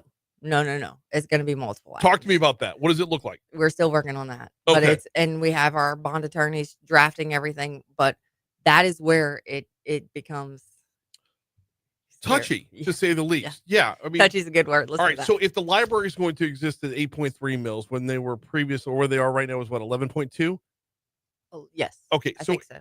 11.2 or 11.1. do we have the potential of running into the problem of having people go to the polls, vote to undedicate that money, and then when it comes time to rededicate it, they say, no, I want to keep it? Yeah. That's on the table here, right? There are all kinds of things that are on the table.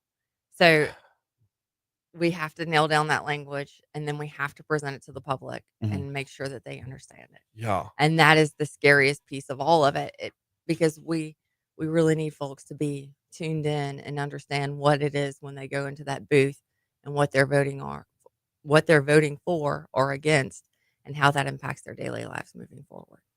We get about 4 minutes left. We got plenty of time to cover a couple more things with Metro Councilwoman Jenn Racca. So I just so you know, someone just texted me. Well, it's Councilwoman Adams. She's like, the alimony tax is the same as the general parish operating tax. So I don't know if I was clear on that, but she is here cheering for us. So Okay. she wanted to clear that up for us. So yeah, thank you, Lori. Well, yeah, Lori, make some time next week because you're next. 2.8 mils are going to be rededicated to parish-wide general purposes. These are monies that are collected. They are collected parish-wide, and they're to be used parish-wide. I was talking to some folks who live out in St. George recently, and there seems to be a concern there that doesn't matter what pocket the money's in when it comes to city funds are used for city needs and parish funds are used for parish needs. We've run into problems before of taxing St. George and using it to fund BRPD. Right. How do we avoid that in the future? Well, with our consolidated government, you tell me. And with that same argument, tell me how everyone sat idly by when we were making our 2025 budget, and we cut the 19th JDC, and we cut the public defender's office, and we cut all of these constitutional offices, and everybody was okay with it. You didn't see a council person raise their hand and say, oh no, St. George, is still still sends people to the 19th JDC. Central still sends folks to the 19th JDC, but we cut those offices. Right. And everybody was quiet about it. But now, whenever we're trying to, move things forward, these arguments are coming out. So, and in December, whenever we did that, it was because we were a consolidated government. We could do those things. But now, that's the answer. And I'm not trying to be snarky, but no, because we're still a consolidated government. Correct. And we still fund constitutional offices, and there's still a responsibility. And look, whenever you're looking at those budgets and you see the contributions that come in from other cities on how they're funding those offices, I don't know if they want that can of worms open. Because it leads to a much bigger discussion that we're going to have to pick up at another time. We are coming up on news, traffic, and weather here at Talk 107.3 FM. Put a button on this for us in the last 30 seconds, though. This is the beginning of the conversation, though. All the details, there's still a lot of details to be hammered out that can't be explained yet because they're not on paper. They're not on paper yet. We have a bond attorney that's working diligently to get them on paper so we can get them on the agenda so the Metro Council can move that agenda item Once that's moved, then we can talk about what the ballot is going to look like, and we can have those discussions moving forward. But I need everybody to stay tuned in because it's important. It's going to impact every single one of us. Yep, absolutely. Metro Councilwoman Jenn Racca, thank you so much for a Thank couple you. of minutes. 7:30. Here's news. The Ballots are going to be scary just because it's so much, and that was part of whenever we were figuring out which plan would work best for everybody as a whole. It was the ballot piece gave us a lot of apprehension and anxiety at what is best for voter consumption. Like, what are the voters going to look at? There may even be language on the ballot that has to say new tax, and it's not necessarily a new tax. No. But people are going to go into the booth and see new tax and be like, what is happening? So, and I mean, that's logical. People do not want new taxes. We do not want new taxes. That is why we're here, is that we don't want new taxes. But, it's just going to be one of those things that we all have to stay together and work towards the common goal. yesterday, the poll question on the daily report was, are you voting in favor of constitutional amendment number 2? 57% of folks said no. They're voting no for constitutional amendment number 2. Constitutional amendment number 2 is a statewide, not citywide, but was written to revamp Article 7 of our state constitution, which frees up all the cuts in spending that need to get done based off of everything else that the legislature did. Legislature painted themselves in a corner with this to where people need to vote yes or else we're screwed. I have the same concern for this. Agree. That we're going to paint ourselves in a corner. The library funds are going to get knocked down, and the city funds are not going to get recouped. Now, you can tie them together where it's all or nothing. That's what okay, maybe I asked it wrong. You can tie them, but I don't know if that's where we're at. I don't know if we want to. It can't. So I'm sorry if I misunderstood your question. I thought you meant it's all going to be one, and it's my understanding not one. It would be 5 and one, like the strong sister with 4 weaker sisters. So you have your main one that carries the rest. But as how it was explained to us, but we just don't know if that's the way that we should move forward. And we're still discussing that. We're still trying to figure out. We got to look and see what the language looks like on the ballot. Because look, there are rules and laws with regards to what goes on that ballot that I can't even tell you what they are because I don't do that kind of law. I do. And so we have experts that are telling us, and we got to figure that language out. How different are we right now from when we talked on Saturday? Because I feel like this is a hell of a lot smoother. Yes. So we had a lot more collaboration, and when we got to that potential finish line yesterday at 3, everybody came together. And, well, mostly everybody. There were 11 council members.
It is time to once again talk about the coast, and we are welcoming back to the show Simone Malaz from Restore the Mississippi River Delta. Simone, welcome back. How are you?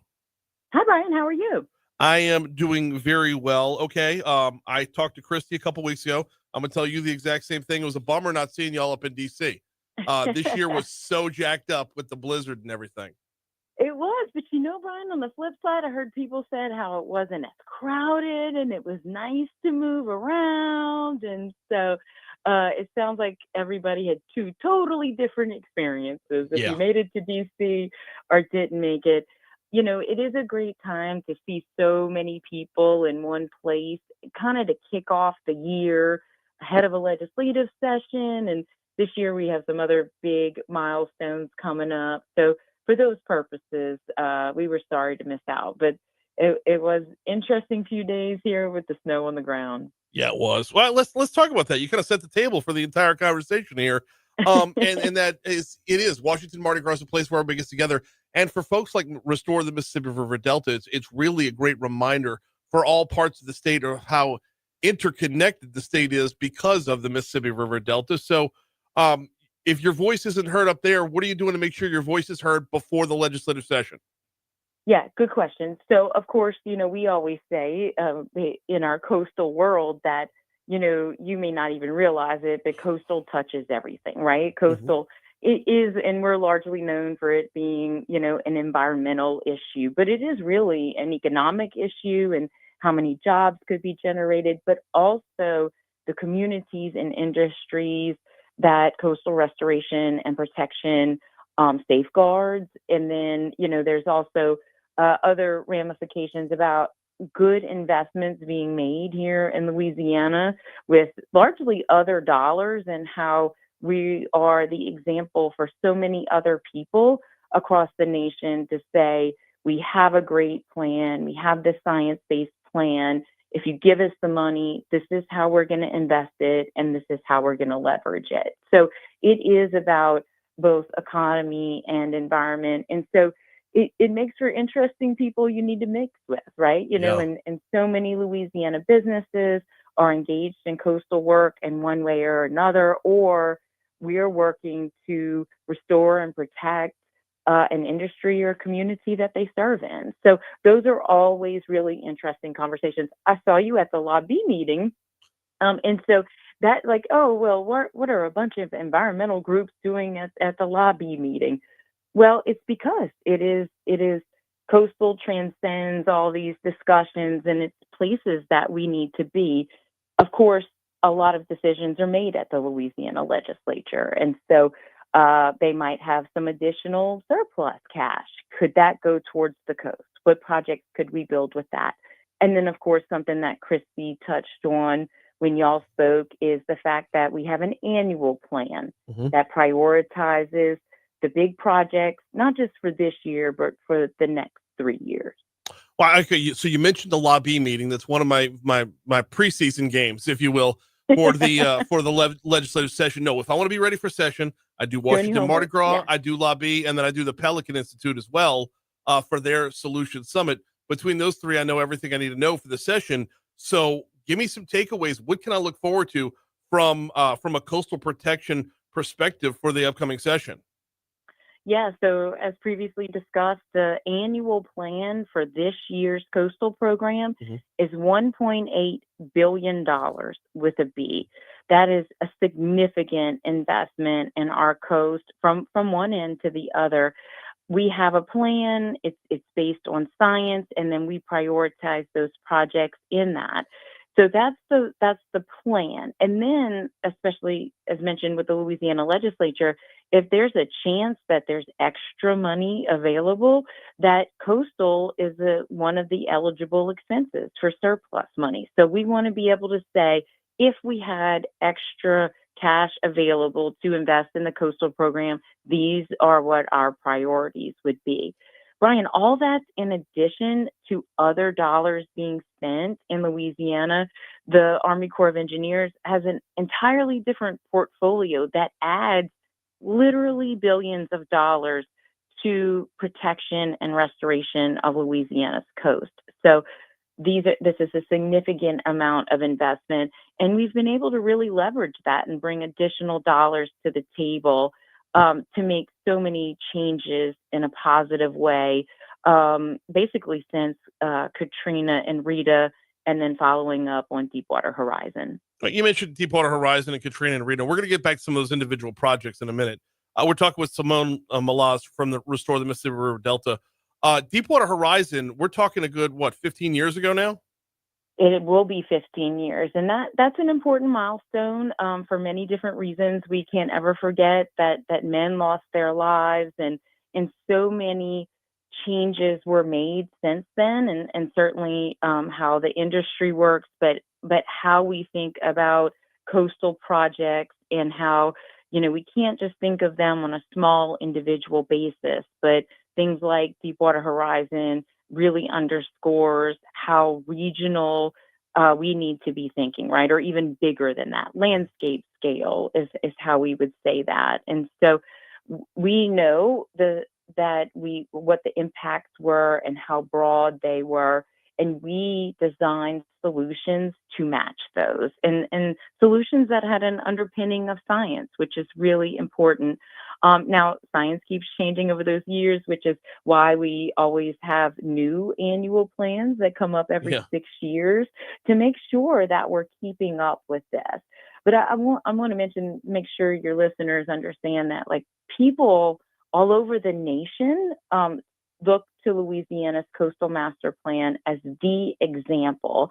People want what we have there. As a matter of fact, one of the cities in Florida called Louisiana and said, we want a plan just like that. How did y'all do that? And so it really should be a place that Louisiana should be proud of, what changes that we have made for the positive that have impacted our future.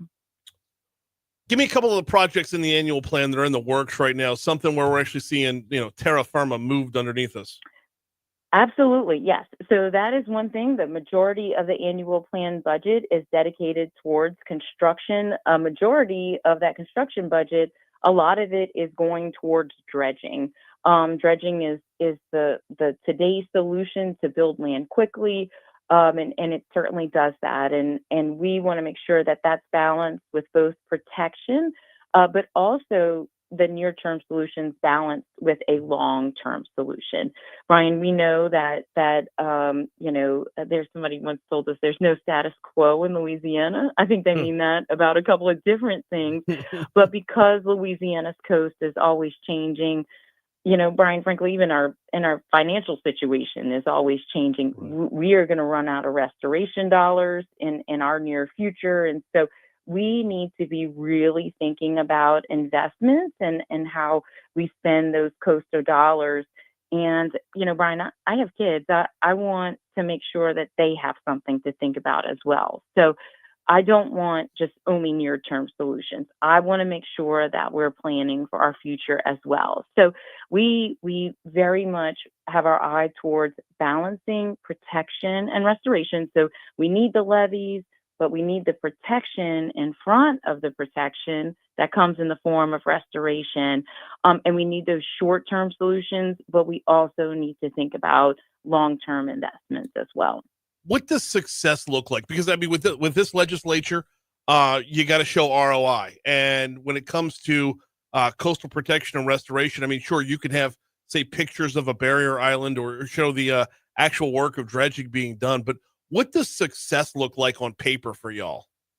What a great question. I think that's something that we've thought about long and hard, especially after we made some tough decisions to change the way that we do business after really starting with Katrina and Rita, right? We created a single state entity that is responsible for executing coastal projects. We have this annual plan and we have this coastal master plan. So you can think about success so many different ways. I think that was successful, right, Brian? All those years ago, which will be almost 20 years, that we made those changes in Louisiana, that is still paying dividends today. You can also measure success by acres created or, all these other things, but there's always little asterisks sometimes with that too, right? creating an acre today, you want to make sure that that acre is still there 10 years from now, right? Or that acre is benefiting yet another one right next to it, or it's creating the type of wildlife habitat you want, or even more importantly, protecting communities, right? So being that protection in front of levee protection. So I think different people value, or they think about what success looks like differently. I think it's all those things. But I do want to say that I don't think that success is always immediate. I think success can be a seed that you planted almost 20 years ago, or 10 years ago, that's really paying dividends now too. Well, and you got to walk both of them though. I mean, if you want to show marsh creation, you can show, look at look at the marsh grass here. Look where you're seeing Yes. things rising above the water here. If you want to show sediment diversion, it might not be quite as visible, but you could see sediment get moved from one area to another. Where it gets a little bit harder, Simone, and I don't know if I'm accurate on this, but where to me it feels like it would get harder is not so much in the earth itself, but in the habitats that you're working to protect at the exact same time. Absolutely. That's certainly a really important factor too. And so it is about so one thing, Brian, that we've had to really talk about in coastal Louisiana is not just the acre that you create, but the acre that you don't lose. Right. And so maintaining something that is there, it's hard. It's really hard to think of that as a win. But in all projections, that would have been lost. And so it's not, sometimes we're just holding the line. Sometimes we're definitely adding to that, right? So we do have to think about success in terms of, well, we didn't lose that. And so many times that is a really, really important discussion to have, is that, well, we otherwise would have lost that. And that is one way that now that we've had, these years under our belt, and we saw these major construction projects implemented, whether it be restoration or protection, Ryan, we're able to really think, did that investment pay off? And you're seeing that with some of the hurricane protection systems that were built where homes did not flood that had previously flooded.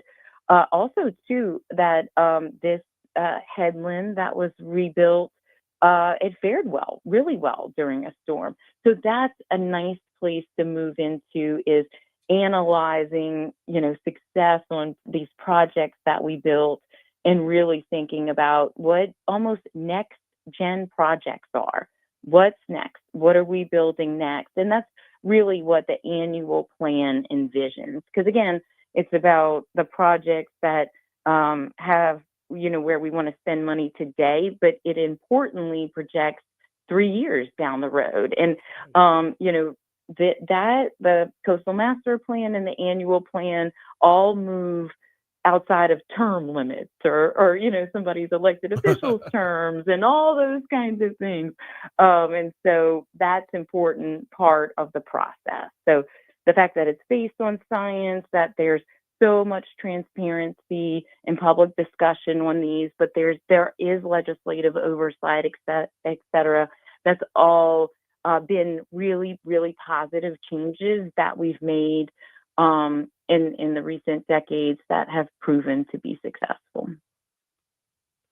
We have more with Simone Malaz, talking coastal restoration, talking with Restore the Mississippi River Delta. Got about 3 more minutes with Simone, but we are due up for a break. So let's take that break. We'll check traffic, and we'll continue next on Talk 107.3.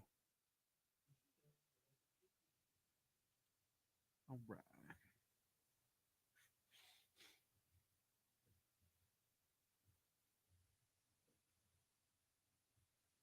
So are we going to finish that interview at the end of the 8 o'clock hour? No, as soon as we come back from break. Oh, okay. Because those LRN cuts, you want to move those? Oh, shoot. Yeah. We'll move those back to 8:35. Okay. Sorry, that's on me. Oh, no, it's all good.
Ooh.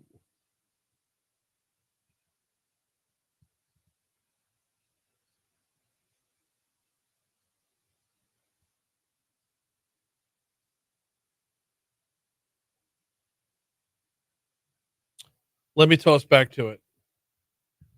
Let's toss back to Simone.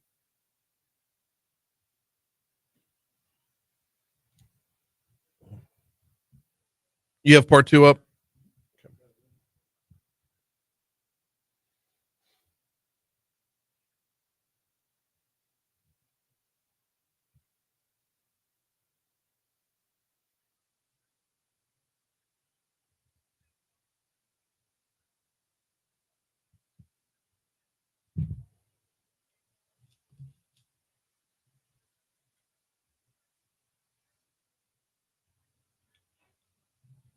Just to confirm, you still want bumper music, though, right? Yeah. Okay. Just making sure.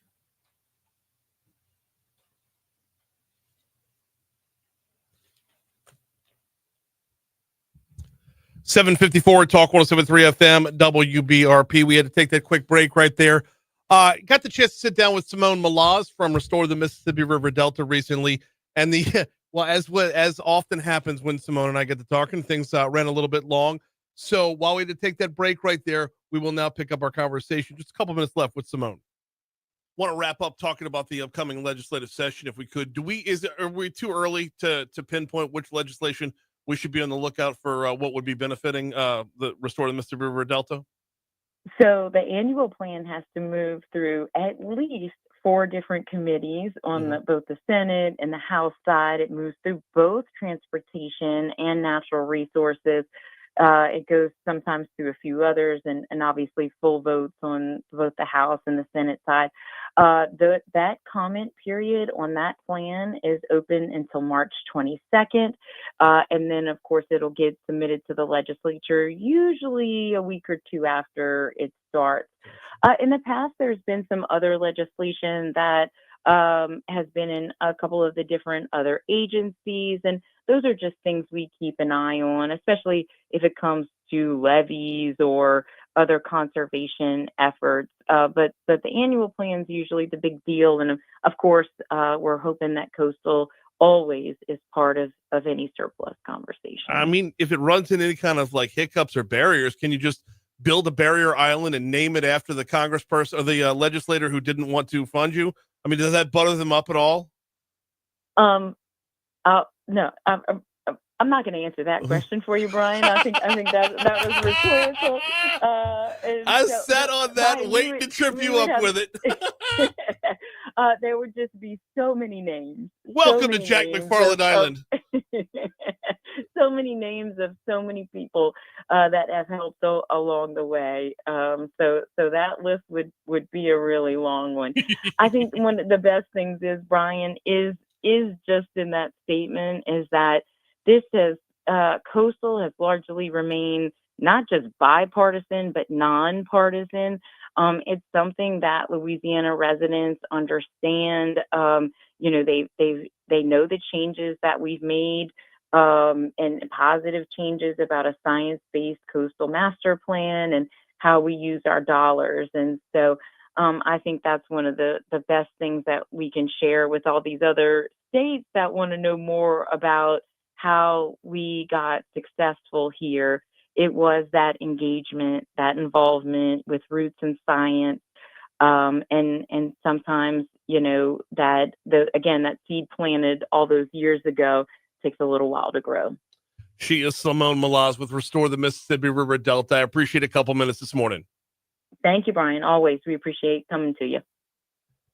Coming up on 758 at Talk 107.3 FM, WBRP. We got news coming up in just under 2 minutes from right now. Just full disclosure, we like to disclose when we have a pre-recorded interview, and that was pre-recorded, and I appreciate Simone. If I'm being completely honest, that interview was supposed to happen up in Washington, D.C., but Simone was one of the ones that lost her flight when we had the snow and was not able to regroup and get back up there. So I'm glad she was able to make time for us this week. All right. In our third hour, we've got a lot of ground to cover on a news front. We're going to talk with Jay Cicero, down in New Orleans about the just recap of Super Bowl, Mardi Gras, and how to move New Orleans forward to just maintain that momentum. I mean, what's good for the Big Easy is good for the state, to be sure. We'll talk with Jay Cicero next hour, but also we're going to dive in on a couple of different topics on a news front. The Southwest bags. I want to talk about this on Facebook Live. I want to talk about it on the air. Southwest going to lose one of their advantages by charging for bags. That, and have you seen House Bill 34 yet? It looks like it has a solution for some of our insurance woes, but will it? That's all coming up. Before we get you to news, got to remind you about the folks over at Mathern's. It is now officially official. If you are in the Highland Kenilworth area, Kenilworth, Mag Woods, you know where you're at. Up and down Highland Road, St. Jude, you know where you're at. Mathern's is coming your way starting Friday, y'all. Friday. Now, bear in mind, going to be a soft open. Not going to be fully up and running yet. But starting Friday, the people you miss, the prices you miss are coming back to that location on Highland, right by Kenilworth. It's the OG location. If you've been around that neighborhood for a while, you remember Kenilworth Supermarket. Well, the Mathern's family's coming back. Welcome them in starting Friday.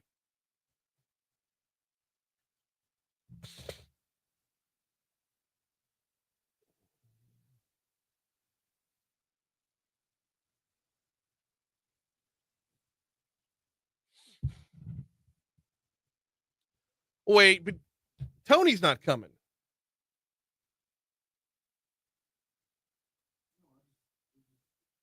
It says Cam Patterson, Ari Maddie, Hans Kim, Martin Phillips, and David Jolly. Which I love Ari Maddie so much. So pretty much everybody. Yeah.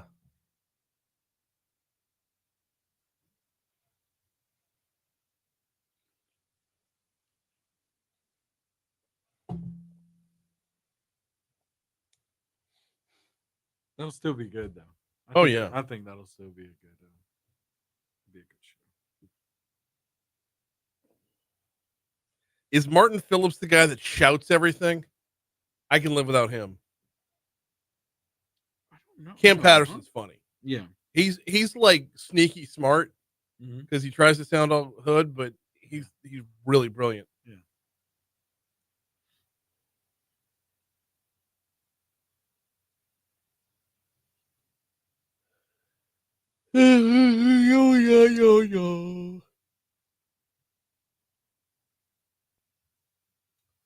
But it's not like they're doing a full-on Kill Tony podcast from there. No, I guess it's just their stand-up. Yeah.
Son of a bitch. What happened? Wouldn't you know it? One of the things I mentioned with Simone was like, I said, when you try and get things past our legislature, can you like promise to name something after a particular legislator? And I said, Jack McFarland Island. State Representative Jack McFarland, who's from Northwest Louisiana, was listening during that last segment. On. That's gold. That's gold. Oof. Oh, shit on me.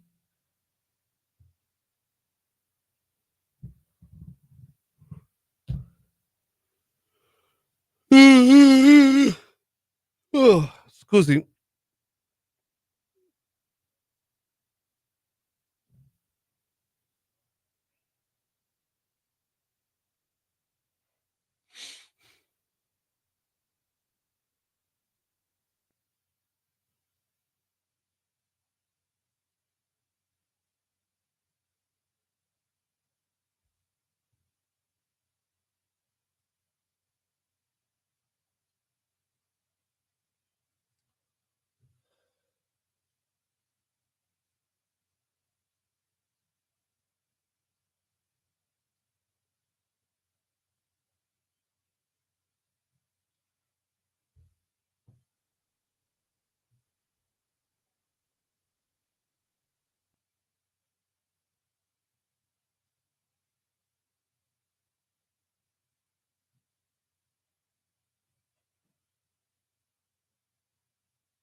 I mean, I intentionally went with somebody who is A, not on Senate Finance because they're meeting right now, and B, lives outside of the listening area. I And don't the know if he's on fact- the app. I don't know if he's on Facebook. And also, somebody who I have a relationship with that I know has a sense of humor. Right. But So, still, yeah. you just hope to slip one under the radar, and no, sir. And he's like, hey, about that.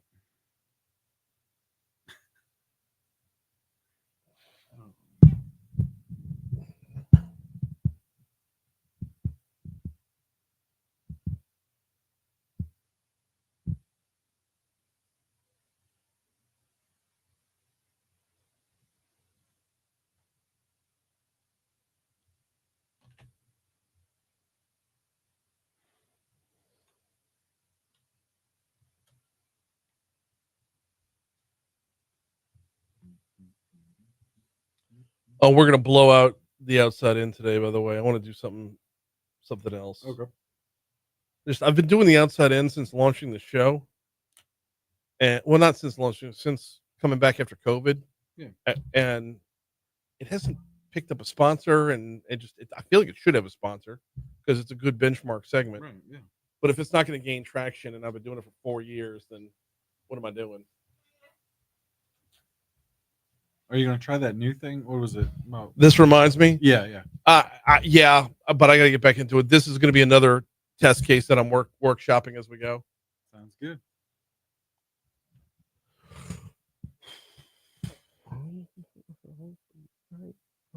So you got to dance with me in this dancery, percolating while you... 806 Talk 107.3 FM WBRP mornings with Brian Haldane rolling right along. Hour 3 coming your way right now. Shout out to State Representative Jack McFarland, who I inadvertently named an island after in the last segment. I thought it was a good question. I mean, and Representative McFarland is not one of the egos that I was talking about, which was exactly why I used his name. But that I got a kick out of that. So, and thanks again to Simone Malaz for hopping on board. Restore the Mississippi River Delta has been a great partner with us for our Washington Mardi Gras coverage every year, and I was glad to be able to connect with her because we weren't able to connect up in DC. This hour, we're going to talk with Jay Cicero in our next segment. I'm super looking forward to this conversation because we've had Walt Leger on a couple different times to talk about the success of the Super Bowl, but there have been some empirical takeaways, to be sure, and we have hard numbers now, and I want to talk about that. But more to the point, and he was Jay Cicero was the host committee president and CEO for the Super Bowl.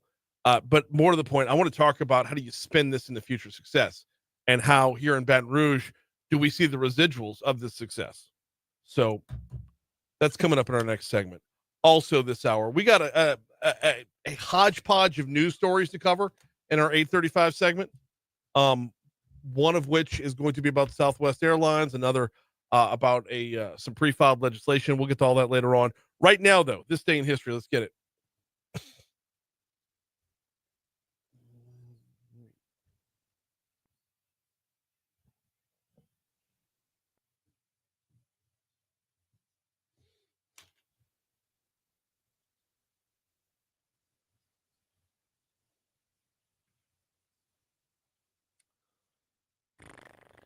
All right, John. Right. Let's start off in 1894, where Coca-Cola is sold in bottles for the first time in a candy store in Vicksburg, Mississippi. What did they do before that? Just pour it in your hand? Yeah, exactly. No, you just... Never mind. They had the drink machine up there where you go get a little bit of ice and Right. it's not enough, so you get a little bit more ice and now your cup is full, That's it. and then you go over to the Coke. Yes, Yeah. indeed. All right. Wonder if this is... I guess there was no cocaine in this. I guess probably was. 1894. Probably not. You know what? You know what? Because they, the talks of, the original Cokes, or at least the early stages of Coke had the cocaine in it. I wonder. So if they weren't drinking it by hand, they were just snorting their Coke, like. Coca-Cola removed cocaine from his formula in 1903. Okay. So Okay. yeah, Yeah. Who do I talk to about getting it back in there? Oh, man. Hey, in 1912, the Girl Scouts began in the U.S. Speaking of addictions, Girl Guides. it's cookie time, right? Oh, man. Did they start at cookie time? Right. That's Like right. they launched the Girl Scouts, and Right. that same day they're like, "Hey, try these Samoas." A mint chocolate chip. The Thin Mint, of course, the Thin Thin Mints, Mint. man. That's on. Yeah. 1917, a German submarine sinks an unarmed U.S. merchant ship. On the same day that U.S. President Woodrow Wilson gives executive order to arm U.S. merchant ships. Oh, Like, sounds like a good answer right there. right, exactly. Yeah, you're gonna shoot our ship. It's just a merchant ship. Yeah. All right, we'll put a gun on it. Yeah. Fix that problem. Oh, tragic news here coming out of California in 1928, where the St. Francis Dam fails, killing over 600 people there. Wow, Yeah. intense. 1930, Gandhi begins his famous 200-mile protest march against the widely hated British salt tax. Salt tax got him to walk 200 miles. The Huh? Salt March, as it was Yeah. called. Indeed, it was. Yeah. 1933, Franklin D. Roosevelt conducts his first fireside chat as U.S. president via radio, Yep. speaking directly to 60 million listening Americans 8 days after his inauguration. The fireside chats. We can't do chat. that anymore, can we? No. We have a daily press briefing now, so That's it. which is plenty. Let's see. 1947, U.S. President Harry Truman introduces the Truman Doctrine to fight communism. And Okay. also today, 1957, The Cat in the Hat is released. I know a lot of schools today are kind of celebrating Wait, what year? Dr. Seuss. 1957. Okay. Yep. Thought you said 87. I was like, wow, that seems recent. Yeah. 1970, U.S. Lowers voting age from 21 to 18. That was on your list yesterday. Was it? Yeah. Because it was in today's. Yeah. Fascinating. Yep. So what day was it? I don't know. 1974, Ted Bundy victim Donna Manson disappears from Evergreen State College in Washington. Her body was never found. Okay. Hey, jury finds John Wayne Gacy guilty of murdering 33 in Chicago today in 1980. That's a pretty big one. Yeah. I remember that. I remember I don't remember that as it happened. I remember that as watching documentaries. Yeah. Hey, Hulu launched today in 2008. The streaming service Okay. today. Yep. Anything else on your end? Oh, I got plenty on my end. Yeah. What we Did got? you have anything from 2020 on your end? Just a travel ban. Yeah. Travel ban happened today. The NHL announced that they'd be pausing the 2019 to 20 season due to the COVIDs. Major League Baseball announced they were suspending spring training due to the COVIDs. And it was on this day in 2020 that NCAA men's basketball tournament canceled over the potential spread of the COVIDs. Hey, if we could rewind the clock a little bit further, though, Yeah. can we go back to 1921? Okay. Major League Baseball Commissioner Kennesaw Mountain Landis, best name ever, Kennesaw Mountain Landis, on this day in 1921, suspended 8 members of the Chicago White Sox for their alleged involvement in the fixing of the 1919 World Series. There we go. Birthdays, what you got? Mitt Romney at the top of this list. Yeah. Let's see. I know I had another one. Not too many big, unless you have like really big names. I got Got a few. Yeah, I got like, you're gonna laugh. I got like Liza Minnelli. Yeah. I've got And Liza Minnelli on my James- list over here. James Taylor here. Yeah. Let's see. Anybody else on your? Jack Kerouac. Oh yeah. Okay. And Jack Kerouac on the list. Had I gotta go back over my sports list real quick because I did have a couple of baseball names. I love spring training, so you get to talk about baseball a little more, but it just so happens that it's Dale Murphy's birthday. Braves fans of the 80s remember Dale Murphy, and it's also, if you move over from Braves fans to Mets fans, Darryl Strawberry's birthday. All right. Also see actor Aaron Eckhart, who played Two-Face in The Dark Knight. Yes. Yep. Harvey Dent. Harvey Dent. Yep. As far as deaths go here today, I've got at the top of this list here Anne Frank today. Oh, wow. 1945. I did not have that one. Good pull. Yep. Good pull. Did not have Anne Frank on my list, and I don't know why. I don't have Anne Frank on the list. Interesting. Woody Hayes. I had Woody Hayes on my list. He dadgummit. He died on this day in 1987. Famous college football Hall of Fame college football coach. Woody Hayes died on this day. And I did not have any more. That it looked like a pretty light day on that front. What national day do you have? Nice. Aside from Girl Scout Day here. I got Girl Scout Day. Yeah. Yeah. I guess the launch of that.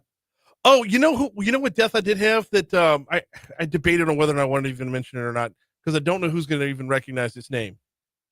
Died on this day in 2023. So it was just 2 years ago. Dick Fosbury. Anybody ever heard of Dick Fosbury out there? How about you, John? Have you ever heard of Dick Fosbury? No. The inventor of, he's a high jumper. Have you heard of the Fosbury flop when you go in backwards over the high jump? Okay. The first guy to do the backward high jump died on this day in 2023. So there you go. From a high jump? No, I don't think it was. Doesn't say how he died. Anyway, we got a break. Come back. We'll talk with Jay Cicero next. That's him on the line. That's him on the line. Let's see. Cool. Yes, sir. Sorry about that. Yeah, we'll have you up here in about another minute or two. All right. Thank you, sir. Ooh-hee-hoo.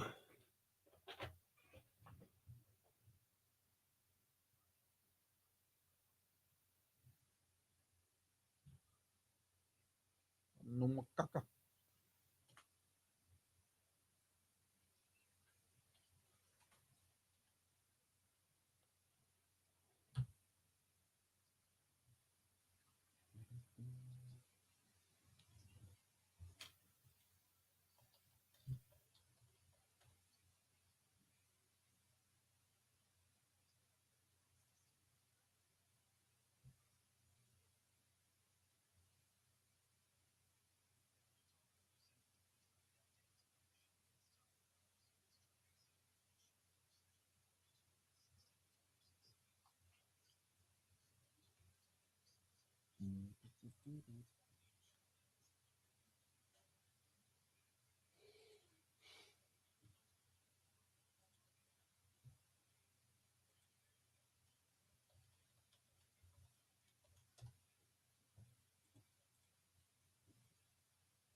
.818 Talk 107.3 FM WBRP mornings with Brian Haldane rolling right along.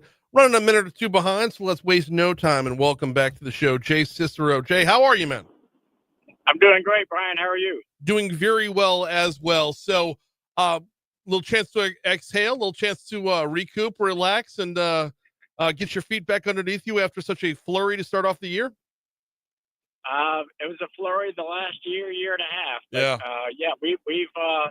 we've been getting a little rest and doing a lot of recapping, and excited to move on to the next big event, which is WrestleMania in 2026.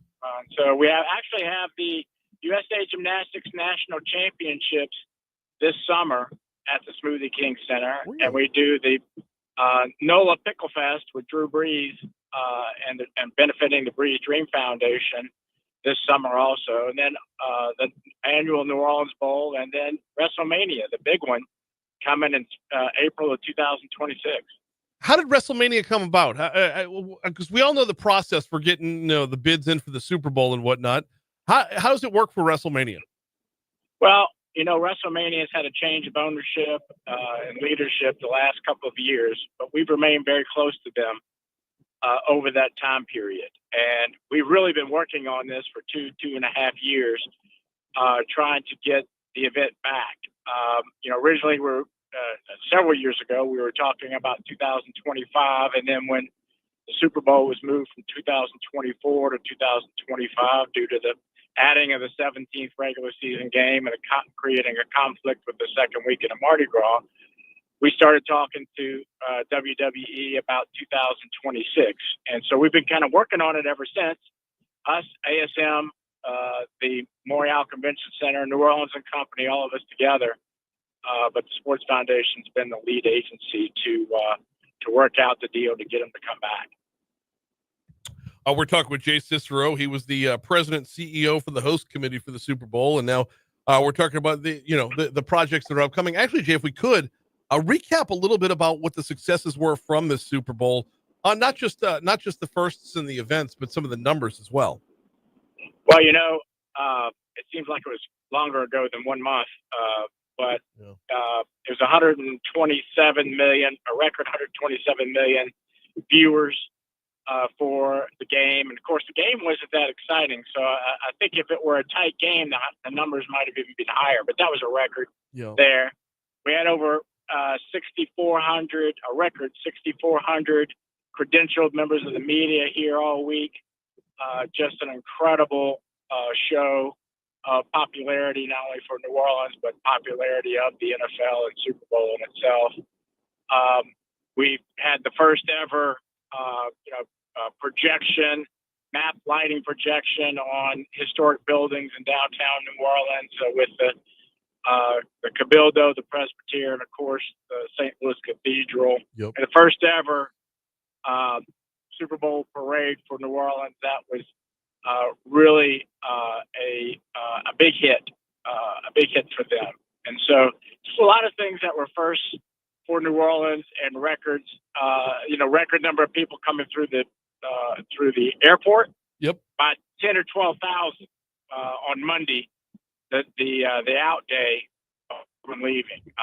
They were projecting a couple thousand more. A couple months before the Super Bowl. And as it got closer and closer and closer, that number started to grow and ended up being 10 or 12,000 more than they've ever had. Yeah. So, the Super Bowl continues to deliver, and, hopefully we'll have a chance to get it back anytime soon. Yeah. 43,188 passengers leaving on February 10th. I mean, when you break that down and figure it's not over a full 24-hour period, so you can't break it down per hour, but my goodness, that's a lot of feet making their way through Armstrong. Yeah, the record was 32,000 prior to this. So that, again, just shows the popularity and the number of people that travel for Super Bowls compared to any other major event that New Orleans or Louisiana hosts. Some of the bigger parts of this that you haven't even mentioned yet, Jay, is that there are takeaways from the Super Bowl that carry on beyond the Super Bowl, like a lot of the infrastructure work that got done. There was probably $30 million in infrastructure improvements done not only around the Superdome, the Cicero Superdome, but downtown New Orleans and then other areas around the city. And those are, a permanent legacy. I say permanent, a long time legacy for New Orleans because of Super Bowl. Look, the Governor Landry, the state of Louisiana, Department of Transportation for the state, City of New Orleans, Gino Inc., they did an incredible job of coordinating the entire effort. And it was noticeable.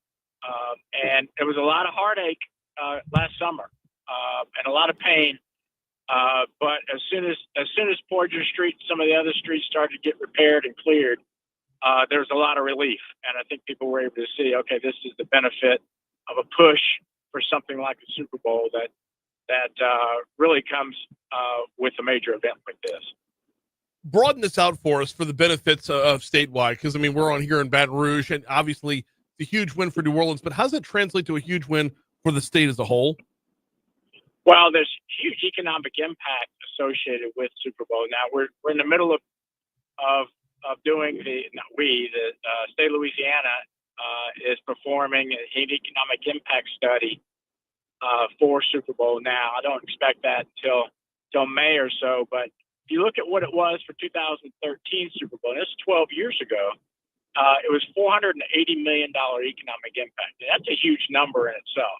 Mhm. It's certainly, given the growth of the Super Bowl and the growth of the NFL and the sponsors and the activations and all the activities that happened here, it's certainly going to be higher than that. I mean, every hotel room within driving distance, short driving distance of New Orleans was booked for a minimum of 3 days. Most of them for more than that. Mhm. You consider it was Super Bowl rates. So there's a lot of tax generation associated with just hotels and the level of spending that goes on with the Super Bowl that carries a visitor, that brings a visitor like no other event. You combine that with the media coverage that was obviously extremely strong leading up to Super Bowl and especially game week. Yeah. And you have an impact that is way beyond just the economic impact, but a media impact that may eclipse that. Well, and we talk about it all the time, is you can't put a physical number on it, right? I mean, it's you're advertising to 127.7 million TV viewers during the game itself, and then when you add in everything that got covered the week leading up, and Jay, I was down there on Tuesday, I was down there on Thursday, bumping around Media Row, checked out the Economic Development Pavilion, and was talking to a guy who has a B2B sports magazine out of Salt Lake City, Utah. And he said, I've never seen anything like this before with the Economic Development Pavilion. And he went back immediately and started writing about just that. Not the game itself, not the city itself, but the statewide economic development push coming from the game. More kudos to Governor Landry, Louisiana Economic Development Secretary Bourgeois, and her entire team for putting Gina Wink was a partner in that too, but putting that together and realizing the opportunity that comes with the Super Bowl. And Paul Valto, who sits on our executive committee, former civil sheriff here in New Orleans for 28 years, and I met with Governor Landry's chief of staff and their leadership. Gosh, immediately after him taking office a year ago, and we said, what's been missing for the past Super Bowls is a really coordinated statewide economic development effort. Boy, they took it to heart and really started to plan a year ago for this. And what came out of that was this incredibly built and impressive Louisiana Opportunity Pavilion, which was then what we call the Whale Lot next to the Convention Center and next to the Hilton downtown on Convention Center Boulevard. It was huge and it's extremely impressive. And it was built that way in order to impress not only media, but visiting CEOs and leaders who choose where companies relocate to come in and realize all the opportunities that Louisiana now has. And, Secretary Bourgeois and her staff did a great job of selling them on bringing more business to New Orleans. And it's just a jump start for Louisiana, again, taking advantage of the opportunities that only Super Bowl can bring. We got just a couple minutes left with Jay Cicero. He's the president and CEO of the GNO Sports Foundation and was the host committee president for the Super Bowl. Jay, in these last 2 minutes, I kind of want to hit something anecdotally here. Just your journey along the way, the amount that you were dialed in and working on this thing. At what point were you the most nervous? At what point were you able to finally exhale? Well, I'm not sure I could narrow down the most nervous. There were several nervous moments across the way, but I've got an incredible staff that's very experienced. This is my fourth Super Bowl. I've been through the post 9/11 Super Bowl where we had to move the game a week. That was very difficult. Certainly, what happened on January 1, the attack on New Orleans on Bourbon Street and those victims, that was a little bit nerve-wracking and what we're going to do and how we're going to do it. But the NFL really stepped up. Fox stepped up. The city stepped up. The governor and the state stepped up. They really, everybody worked together to make it something special, and not only to. No, we lost. Oh, there he is. He's back. Sorry, you cut out there for just a second. Oh, sorry, but we were. Everybody stepped up to remember the victims' families and honor those first responders. And Fox, the NFL, immediately, it wasn't, hey, what are you going to do? We got to think about changing things dramatically. What they came up with was, let's step up and work together to figure out how we could do this the right way and deliver something like only the NFL can. And I think you saw that with the lead into the pregame that was shot on Bourbon Street at 4 a.m. the Thursday before Super Bowl with Lady Gaga and Mrs. Benson and Sean Payton and the Fox talent, as well as all the local talent that was used in the pregame show. So from Trombone Shorty to Harry Connick Jr. I mean, so they really did it right and listened to us and pushing them to use as much local music talent as possible. But what they did for the victims for January 1 and their families, I thought was really special. And that's the power of the NFL and the Super Bowl. I'm gonna run long here if I can keep you for another minute or two, Jay, if that's all right. Because I get like three more questions. The light show on St. Louis Cathedral, is there a way to replicate that? Can New Orleans adopt that and keep it around? Because I felt like that in and of itself was its own draw to get people maybe out of the hotel and roaming around the quarter a little bit. What would go into making that a more permanent fixture? Well, frankly, I get goosebumps every time I think about it. It came out so much better than even I thought it was going to be. But it's very, very expensive to do. So I don't see it being a permanent fixture. I understand the need or the desire to have something so enticing and so incredible in the quarter to entice people to come down there more often and to go down there besides something just to party. Right. Which is a great place to party, obviously. So I don't know about the reality of that happening. If it does, it'd be very expensive, and it would be something that has to be coordinated for a long time and with the neighborhood associations and everyone there. So I'm not sure if that's going to happen. But it was very expensive and something that the NFL and the host committee participated in, and local sponsors like Auctioneer and the World Company, and actually the Lieutenant Governor's office, Billy Nungesser, participated in it also. So it was really an incredible week for that event alone. Yeah.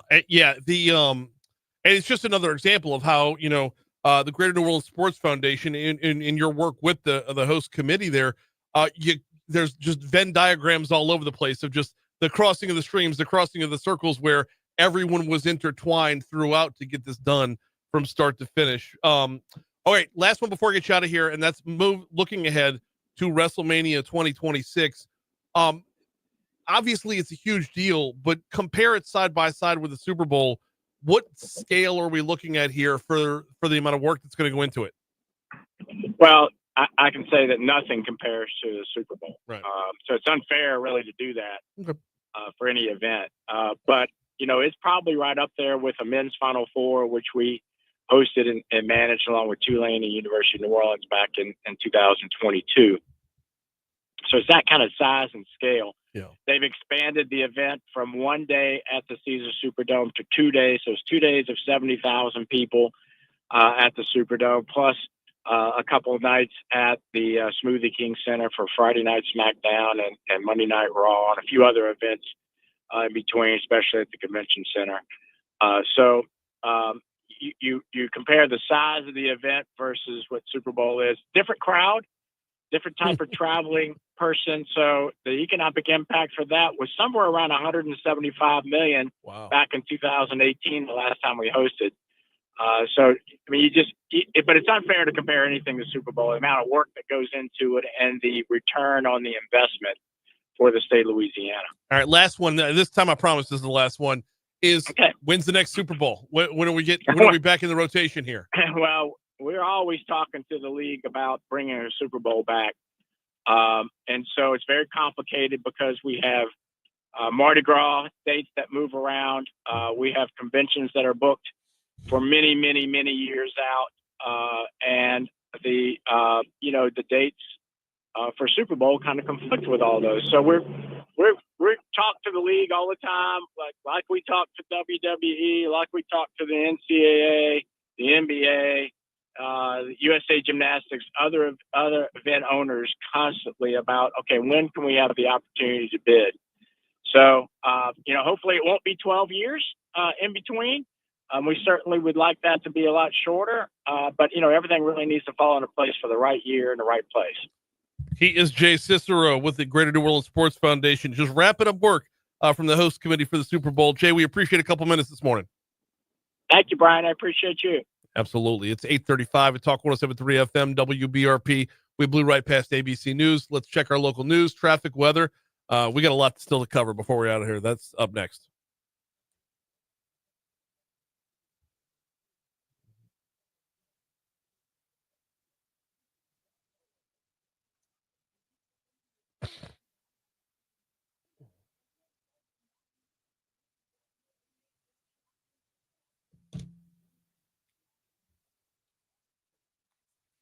Okay.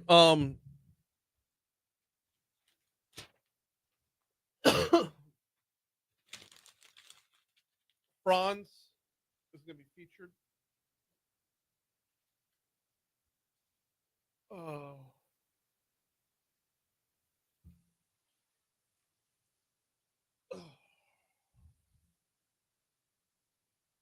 I'm trying to think what the headline should be here.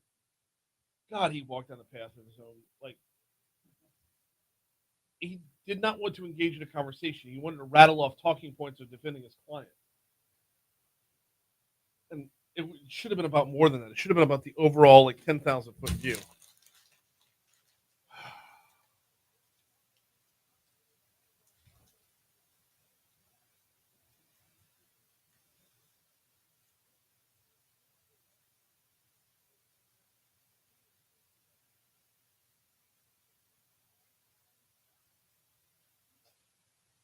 What about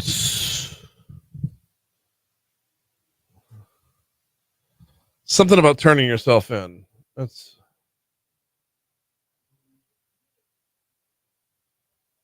no.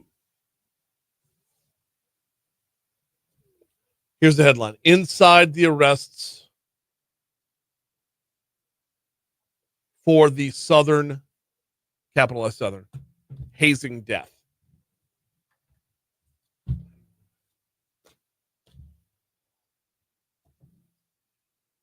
It's not clickbaity and not boring. Oh, shit.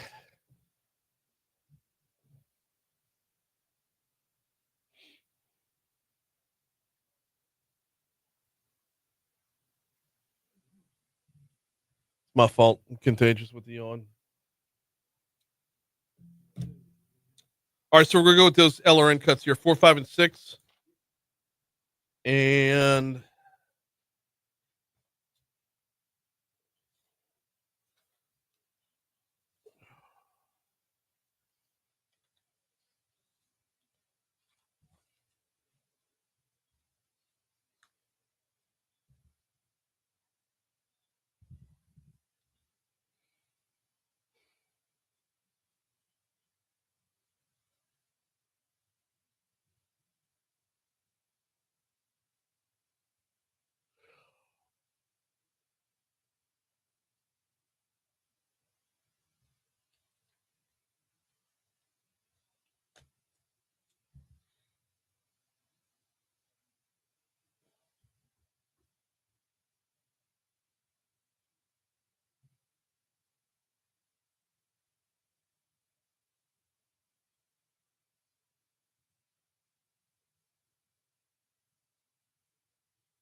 Get up and walk around for a sec.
Today will be a little warmer than yesterday. Tomorrow will be a little warmer than today, and so on. Getting a high of 78 degrees today. Overnight low tonight only gets down to 63. We'll be in the 80s tomorrow and Friday, 81 to be exact, tomorrow and Friday, with an overnight low in the upper 60s. Now, Saturday's kind of a mixed bag here because we are looking at the potential of thunderstorms. I shouldn't say the potential. We're looking at a 90% chance of rain and thunderstorms on Saturday. Going to knock the temps back down a hair, not a whole lot, because your high on Sunday is 72, your high on Monday is 71, and then it'll start creeping back up again after that. Right now, we're looking at clear skies and 61 degrees in downtown Baton Rouge.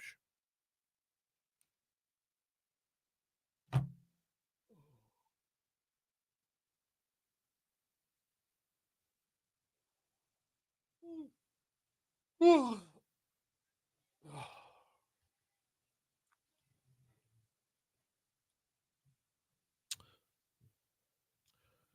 842 Talk 107.3 FM WBRP. Mornings with Brian Haldane rolling right along. Thanks again to all the guests who have hopped on board today. A lot of really good stuff. Man, walking away from that Jenn Racca interview, I feel like I've got some level of optimism for here in Baton Rouge and our future here. Now, there's a lot of roadblocks, and we know if something can go wrong, it will go wrong. We are the Murphy's Law of city parish governments, to be sure. But the announcement yesterday of Thrive Baton Rouge is a big deal, as we are now looking at an agreement where Mayor President's office and the library system seem to be rowing in the same direction. Council on Aging, they picked up an oar before the conversation even got started. Mosquito abatement and rodent control, they're in the mix here as well. And by all accounts, this announcement yesterday from Mayor President Sid Edwards' office is going to net some pretty great dividends for us here in town. And Jenn Racca talked about that in the 7 o'clock hour. If you missed it, it'll be available on demand at talk1073.com, courtesy of the folks over at Lake Urgent Care. But here's the long and the short of it. All the arguing that's been going on about funding the library, whether or not you want to undedicate all the funds and put them in the general fund with the promise to fund the library on the back end, or you want to dedicate a handful of the funds, which is what's ultimately going to happen now. As it stands right now, I believe our millage for the libraries is 11.2 mils.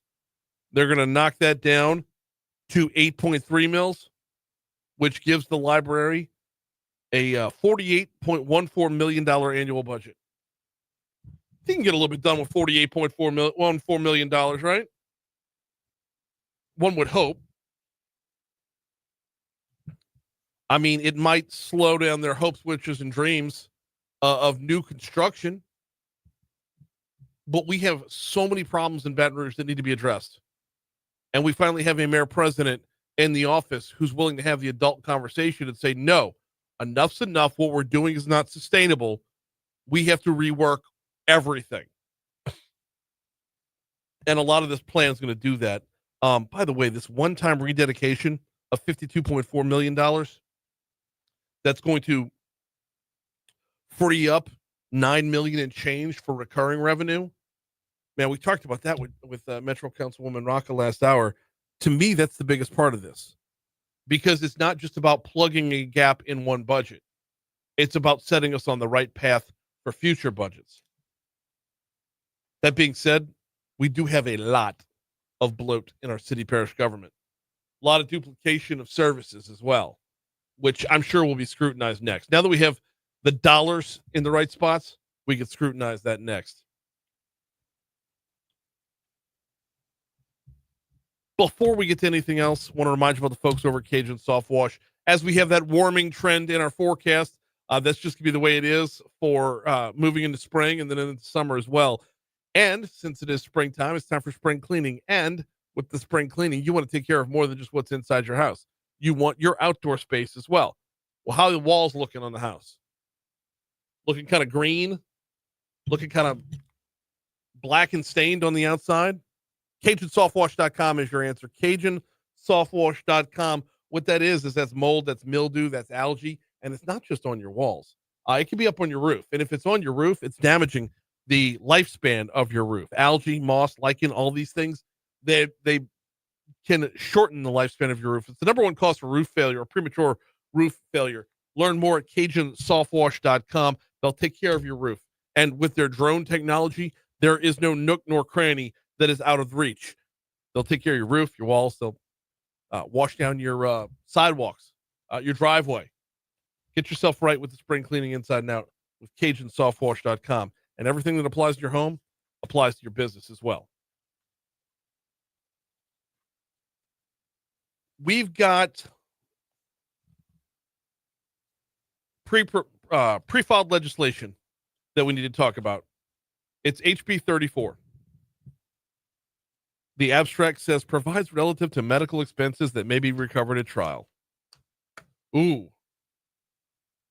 this is a good one. I'm grabbing it from the center square. A new legislative proposal, House Bill 34, introduced by Representative Brian Glorioso, Republican St. Tammany, aims to significantly reshape how medical expenses are recovered in Louisiana court cases. The bill would repeal several existing restrictions and introduce broader flexibility for claimants seeking compensation for medical costs. Now, under current Louisiana law, the recovery of medical expenses is tightly regulated, particularly when expenses are covered by health insurance or Medicare.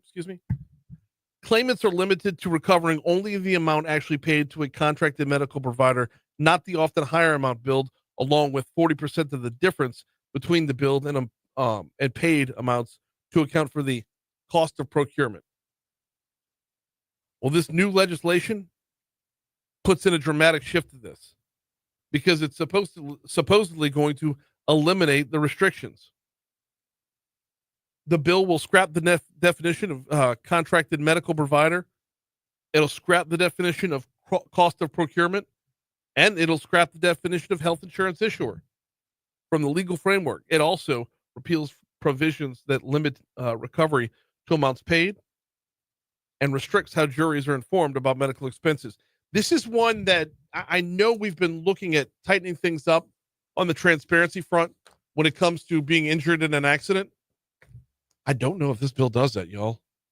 I've read the bill itself 4 times. And every time I read it, I get a little bit more discouraged. The description sounds great. The description sounds like it's movement in the right direction. But man, the more I read it, and then I looked up Brian Glorioso. He's an attorney by trade before being a state representative. He's an attorney by trade.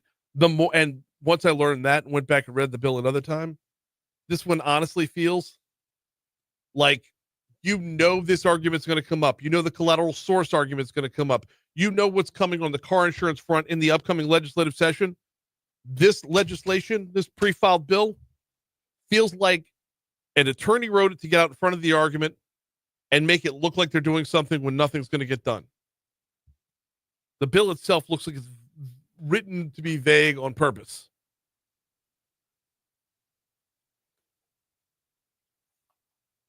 But that's just my takeaway. We're coming up. Oh, we don't have time for the Southwest thing, do we? 850 Talk 107.3 FM. We're going to check your money now. Tell you what, we'll take a break after that. We'll hit that Southwest story on the way back in.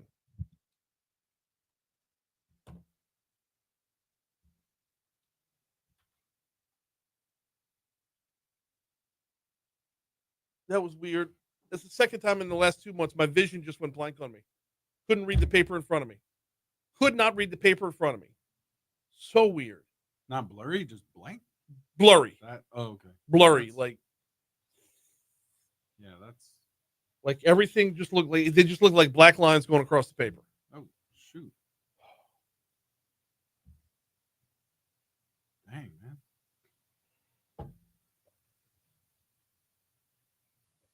I did these in the wrong order. Southwest story is way more entertaining. That's just bad host. I know I'm going to hear about it because, hey, Michael, I know my buddy's listening today, so he's going to tell me all about it, and I'll correct course. Yep.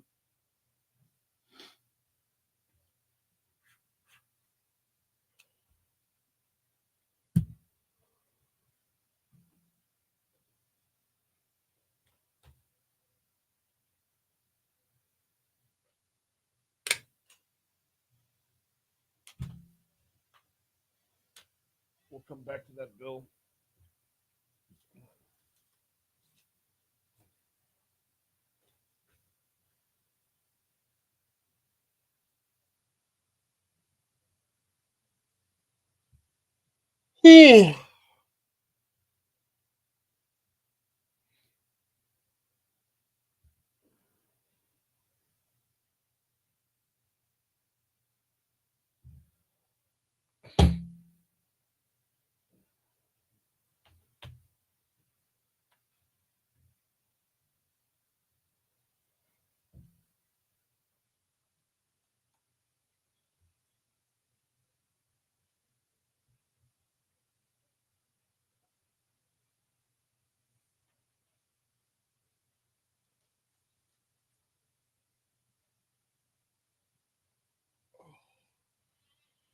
Holy hell. Oh. The thing of it is, I know why I'm so tired. I mean, it's not just the not sleeping; it's the wearing my ass out at the gym. I can feel my muscle, like my body's just fatigued. Yeah. I don't need to feel like I'm having a stroke, but that's neither here nor there. Then with the eyes, it's like, what the I know. crap, man. Whoa. Is that a test? Or is that is that something we should be concerned about?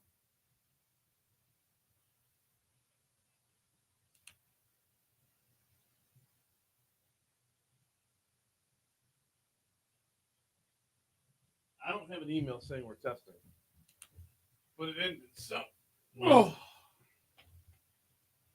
Guess if we hear people running down the stairwell, I guess.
$8:56 Talk 107.3 FM WBRP mornings with Brian Haldane rolling right along.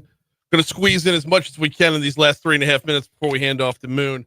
We're blowing out the outside in today because I wanted to get to that Southwest story, but before we do that though, John, we're going to workshop something here in real time on live air.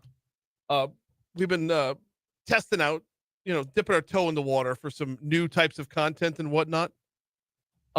I want to call this one the weirdest story you're going to hear all week.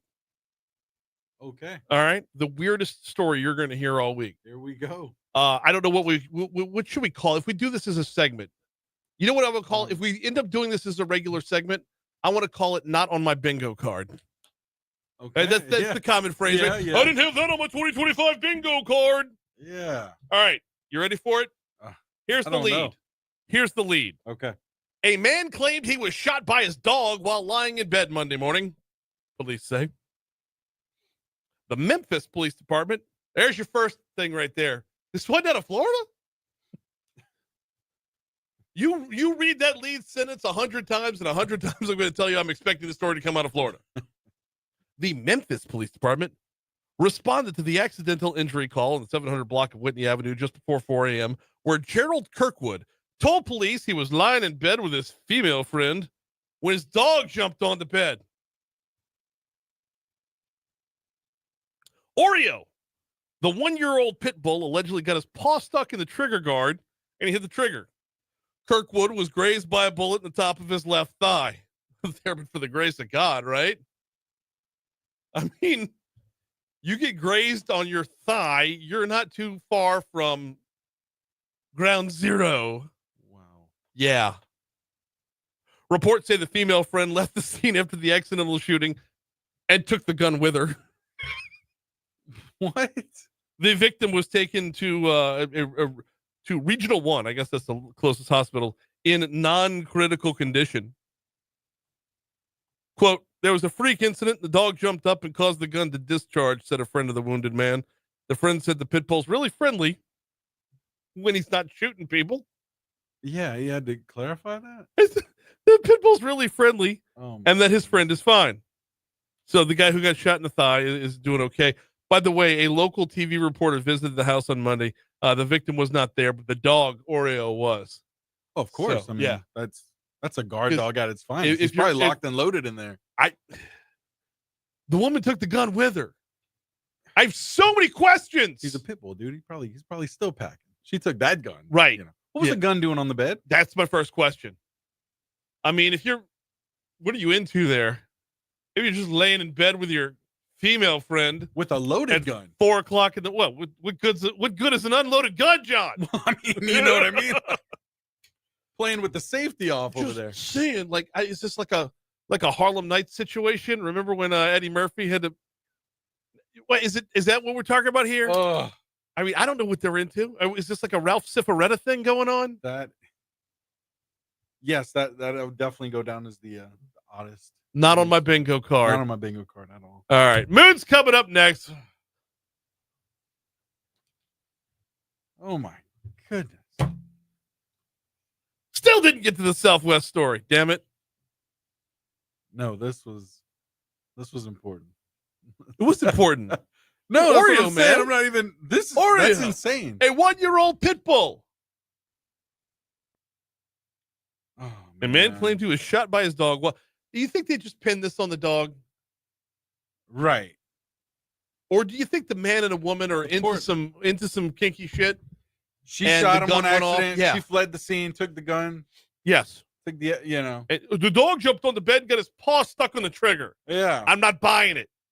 I'm not buying your story at all. No way in hell that Oreo. And Oreo's like, what? Yeah, Oreo. Come on, dude. You really gonna like really? Yeah. Like you're gonna? I mean, if you're Oreo, what's your takeaway here? I don't know. What the heck? I mean, I understand pit bulls can get pretty protective of their owners, Of course. but not to the point of wanting to shoot the owner. I mean, would ask for He was comment. aiming for the woman. Yeah, would ask for comment. Oreo said, "I meant to hit that bitch." Yeah. Oh, Shot man. in the thigh. Woman left the scene with the gun. Yeah, I mean, Nothing about this adds up. no. Nothing about this. No. Not on my bingo card. All right, y'all, we're getting out of here. Successful workshop. We're getting out of here. We'll see y'all tomorrow.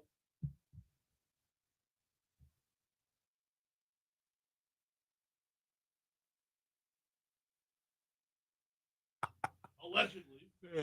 Allegedly.